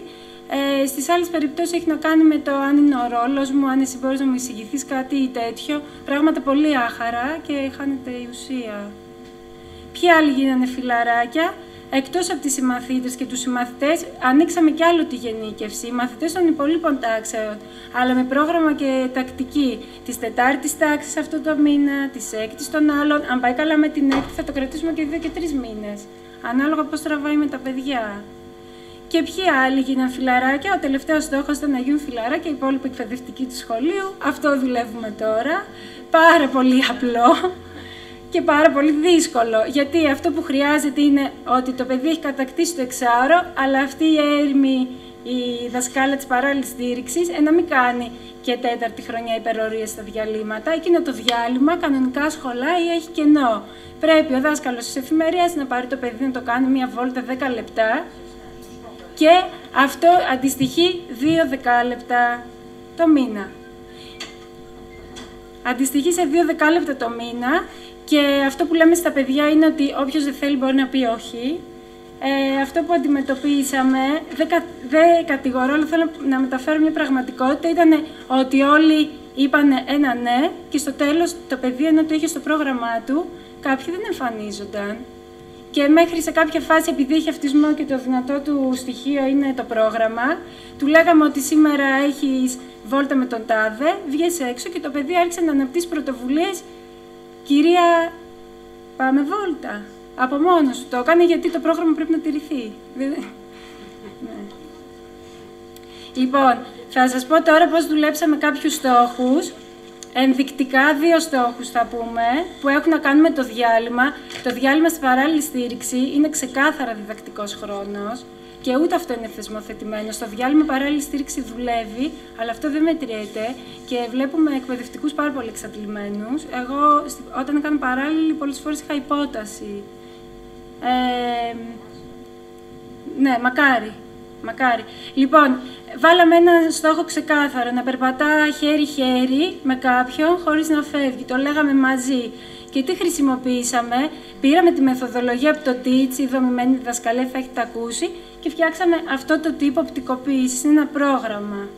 Έχεις περίπου άλλα 5 λεπτά. Άλλα 5. Εντάξει, άμα κουραστήκατε να πω κατευθείαν στα συμπεράσματα. Λοιπόν, πού θα πάμε? Το ένα του λέει θα πάμε στο τμήμα ένταξη. Αρχικά πηγαίναμε εκεί, αυτό ήξερε να κάνει. Τι θα κάνουμε? Φαγητό και παιχνίδι. Τι θα κάνουμε μετά? Στη τάξη για εργασίες. Οπότε, αφού είχε τη ρουτίνα του και την είχε οπτικοποιημένη, άρχισαν να υποχωρούν τα προβλήματα της συμπεριφοράς. Να περπατά χέρι-χέρι χωρίς να φεύγει, με τη δασκάλα ειδικής αγωγής, όταν το κατέκτησε, με άλλον ή άλλη εκπαιδευτικό, γιατί αν συνέχεια κάνει τα πάντα με το δάσκαλο της ειδικής αγωγής, τότε το παιδί δεν θα εξελιχθεί ποτέ. Και στη φάση 3, πλέον με τα παιδιά ή μόνος του. Να παίζει ακολουθώντας κανόνες, απαντάμε στο τι θα παίξουμε κυνηγητό. Πώς παίζεται, είπαμε τους κανόνες, ξέρουμε πώς παίζει το κυνηγητό. Τι θα κάνω μετά, βόλτα με παρέα. Ανεξαρτησία και γενίκευση στο κυνηγητό. Πρώτα με τις δασκάλες ειδικής αγωγής, παίζαμε κυνηγητό στο διάλειμμα, ωραία ήτανε. Μετά με 2 παιδιά και με 1 δασκάλα, για να έχουμε το νου μας, γιατί στο κυνηγητό τρέχω κυνηγάω και μπορώ να θυμηθώ ότι μου αρέσει να τραβάω μαλλιά. Οπότε ήμασταν εκεί, με τα μάτια μας 14. Και η φάση 3, ότι πλέον βγαίνει μόνο με τα παιδιά, έχει γίνει ένα πρόγραμμα. Αυτό. Η ένταξη στην πράξη θέλει προσαρμογή και του παιδιού στο σχολείο, αλλά και του σχολείου στο παιδί. Αυτό είναι η ένταξη. Και το σχολείο δεν μπορεί να προσαρμοστεί αν δεν ξέρει τη φιλοσοφία της ένταξης. Είναι πολύ απλά τα πράγματα. Η υποστήριξη των συνομιλίκων, κάναμε την ευαισθητοποίηση με το βαλτζάκι της Φάχερτη σε όλο το σχολείο. Συναντήσεις ανατροφοδότησης με τα παιδιά. Ποιος δεν θέλει να συμμετέχει, τι σας δυσκόλεψε. Και σεβασμό στον χρόνο των παιδιών. Το προγραμματίσαμε με τέτοιο τρόπο ώστε να αναλογεί ένα διάλειμμα τη βδομάδα σε κάθε παιδί. Και όποιο θέλει να πει όχι, να μπορεί να πει όχι. Και έτσι τα παιδιά εμπλέκονται και δεν κουράζονται. Από το να το φορτώσουμε πάντα σε ένα παιδί που του ταιριάζει. Η υποστήριξη γονέων και εκπαιδευτικών, κάναμε ευαισθητοποίηση στο τέλος της πρώτης χρονιάς, ότι κάποιες μαμάδες θέλουν να μαζέψουν υπογραφές για να φύγει το παιδί από το σχολείο. Πολύ δύσκολο πλαίσιο για να γίνει η ευαισθητοποίηση. Το ζητούσαμε από την αρχή της χρονιάς και από την αρχή της χρονιάς ήταν ότι δεν ανοίγουμε πληγές. Η πληγή όμως μάτωσε και το μάτωσε ήταν πιο δύσκολο. Οι γονείς ανταποκρίθηκαν με πολύ αγάπη. Θέλω να πω ότι ο γονέας που ήρθε ο πιο αγριεμένος, στο τέλος κάλεσε τη μητέρα για καφέ στο σπίτι με το παιδί, και η ευαισθητοποίηση πρέπει να γίνεται από τους ανθρώπους που είναι μέσα από το σχολείο, γιατί αν έρχεται ειδικός να το κάνει, τότε το μήνυμα είναι ότι εμείς στο σχολείο δεν μπορούμε, θα έχουμε ανάγκη πάντα ειδικούς. Άρα πρέπει να πάρουμε το θάρρος να το κάνουμε, αφού ακόμη δεν είναι θεσμοθετημένο. Και αν έχετε εκπαιδευτικό που σας ζητάει να το κάνει, πείτε του ναι και ας αφιερώσουμε 1-2 απογεύματα. Συμπεράσματα. Η εκπαιδευτική παρέμβαση είχε αποτέλεσμα, το πρόγραμμα αυτό είχε αποτέλεσμα, επειδή έτυχε, να μείνουμε στη λέξη έτυχε, να έχει διάρκεια 3 χρόνια. Κατά λάθος έγινε, είχαμε το μεράκι να το κάνουμε και έτυχε να είμαστε εκεί, σύμφωνα με το πίνακα αναπληρωτών. Δεν ήταν θεσμοθετημένο. Ήταν θεσμοθετημένο το πρόγραμμα ως προς τη συμμετοχή των παιδιών, δηλαδή μπορώ να μπω στη γενική τάξη, στην ευέλικτη ζώνη. Ως προς τη συμμετοχή των παιδιών, προσέξτε να δείτε πώς έχει το Υπουργείο την ένταξη. Δεν ήταν θεσμοθετημένη ως προς τη συμμετοχή των ενηλίκων. Εγώ στο τμήμα ένταξης ή παράλληλη δεν έχουμε χρόνο, πότε μπαίνουμε στη τάξη για προγράμματα. Αυτό δεν είναι θεσμοθετημένο. Επίσης δεν είναι θεσμοθετημένο πότε θα γίνει αυτό που είπαμε για τους γονείς και για τους ενήλικες. Για τους γονείς και για τους εκπαιδευτικούς δεν είναι θεσμοθετημένο. Είναι αναγκαία η προσαρμογή της εκπαιδευτικής μεθοδολογίας για τα παιδιά με αυτισμό στα δεδομένα του ελληνικού σχολείου. Όποιοι θέλουν να ασχοληθούν με τον αυτισμό θα παρακολουθήσουν σεμινάρια για το PEX, για το TEACH, για το ABA. Όλα αυτά είναι ωραία, αλλά αυτά βγήκαν σε αγγλόφωνα εκπαιδευτικά συστήματα, δεν βγήκαν στην Ελλάδα. Χρειαζόμαστε εκπαιδευτικούς να κάνουν την προσαρμογή στο ελληνικό σχολείο και ο ειδικός παιδαγωγός, επιτρέψτε μου να πω, ότι ε71 έχει το υπόβαθρο να πάρει αυτή τη γνώση και να την προσαρμόσει στο ελληνικό σχολείο. Γιατί έχει μεγαλώσει το ελληνικό σχολείο, γιατί το ξέρει και γιατί μαθαίνει κάτι ακόμη. Χωρίς αυτή την προσαρμογή θα μιμούμαστε πάντα τους Αμερικάνους, τους Άγγλους και πάντα θα είμαστε κάτι άλλο και πρέπει επιτέλους και τα ελληνικά πανεπιστήμια να αγκαλιάσουν αυτού του τύπου την έρευνα με τις προσαρμογές στο ελληνικό σχολείο. Έτσι βάλαμε το πρόγραμμα από το TEACH, την οπτικοποίηση, τη δομημένη διδασκαλία, αλλά τα προσαρμόσαμε. Δεν μπορούμε να τα κάνουμε όπως τα λέει το σεμινάριο, όπως τα λέει η κυρία Φάχερτ, πάρα πολύ ωραία. Λίγα ακόμη έχω. Δεν θα μπορούσαν να επιτευχθούν οι στόχοι ένταξης δίχως τη συμμετοχή των εκπαιδευτικών γενικής εκπαίδευσης και των γονέων. Γιατί όταν η παράλληλη στήριξη πέφτει πάνω από το παιδί και δεν εμπλέκονται οι άλλοι, έχουμε ένα πολύ φιλότιμο εκπαιδευτικό στη παράλληλη στήριξη, αλλά αυτό το πράγμα δεν είναι ένταξη. Και το παιδί μαθαίνει ότι η ζωή είναι πάντα ένας άνθρωπος από πάνω μου. Άρα, θέλω να σας περάσω το μήνυμα, όταν κάποιος σας ζητάει να τον βοηθήσετε, ακόμη και να μην σας αρέσει η ιδέα, αφήστε τον 1 μήνα να το κάνει και μετά θα προτείνετε εσείς κάτι άλλο, μπορεί και καλύτερο, για τους γενικείς δηλαδή. Χρειαζόμαστε ευκαιρίες. Ωφέλη για όλα τα παιδιά και τους ενήλικες που εμπλέχτηκαν. Ποια ήταν διαπροσωπικές σχέσεις, αλληλεπίδραση, κάνουμε κλήρωση, ποια παιδάκια θα είναι κάθε μέρα. Υπάρχουν παιδάκια μέσα στη τάξη που δεν συμπαθιούνται ή δεν θα κάνουν ποτέ παρέα. Κληρώθηκαν όμως για να παίξουν κυνηγητό με το άλλο το παιδί. Έτσι ανακατεύονται, αρχίζουν και γίνονται παρεούλες. Το ίδιο και εκπαιδευτικοί, με έναν εκπαιδευτικό που δεν θα πιει ποτέ καφέ, επειδή έχουμε πει ότι θα μπούμε σε αυτό το πρόγραμμα, στο τέλος θα γνωριστούμε, καλλιεργούνται διαπροσωπικές σχέσεις, η ένταξη είναι ωραία. Δικαίωμα να λέω όχι. Αυτό που είπαμε και πριν, που οι ενήλικες δυσκολευόμαστε πιο πολύ στο όχι, εμείς βρήκαμε από αυτή την εμπειρία. Σεβασμό στον χρόνο και στις ανάγκες των άλλων, δηλαδή έχουμε παιδιά πρόθυμα, αλλά βλέπουμε όταν δεν τραβάει το κλείνουμε το πρόγραμμα, πάμε σε άλλη τάξη ή δεν του ζητάμε παραπάνω πράγματα. Υπευθυνότητα και συνέπεια. Ένα παιδί μπορεί να πει: κυρία, μπήκα στην κλήρωση, αλλά σήμερα δεν θέλω. Όχι, να μην έμπαινε στην κλήρωση, να μην μπει την άλλη εβδομάδα. Αλλά θέλει λίγο να καλλιεργήσουμε και στα παιδιά μια συνέπεια και υπευθυνότητα. Γιατί πολλές φορές άλλα λένε, άλλα κάνουν. Οπότε το καλλιεργήσαμε και αυτό. Και όχι μόνο στα παιδιά. Τελευταία συμπεράσματα. Η παράλληλη στήριξη αποσύρονταν σταδιακά, όπου το παιδί χρειαζόταν να κατακτήσει ανεξαρτησία. Και αυτό θέλει θάρρος και από την παράλληλη στήριξη. Έτσι δόθηκε μεθοδικά η ευκαιρία να τα καταφέρνει μόνος του. Αυτό είναι ευκαιρία πραγματικά. Δίχως το μοίρασμα ρόλων με άλλα άτομα, οι στόχοι δεν θα μπορούσαν να κατακτηθούν σε επίπεδο ανεξαρτησίας και γενίκευσης. Αυτό ήδη που είπαμε. Σας ευχαριστούμε. Και να πω το τελευταίο, χρειαζόμαστε ιδέες και πίστη για το πώς θα μείνουν όλα τα παιδιά στο σχολείο και όχι για το πώς και γιατί είναι προτιμότερο να φύγουνε. Αυτά.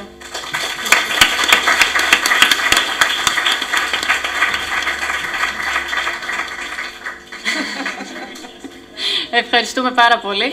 Κάπου εδώ τελείωσαν και οι εισηγήσεις, αργήσαμε, η αλήθεια είναι. Ευχαριστούμε πάρα πολύ όλους τους ομιλητές. Όποιος θέλει να απευθύνει κάποια ερώτηση προς τους εισηγητές που έχουν μείνει εδώ, βλέπω ότι σηκώνεστε όλοι. Αν δεν υπάρχουν ερωτήσεις, Καλό σας βράδυ, ευχαριστούμε πάρα πολύ. Να κάνουμε κάτι, μάλλον. Όλοι βιάζονται να θα τα κάνουμε προσωπικά. Εμείς θα τις κάνουμε, το θέμα ήταν να βγω. Δεν πειράζει.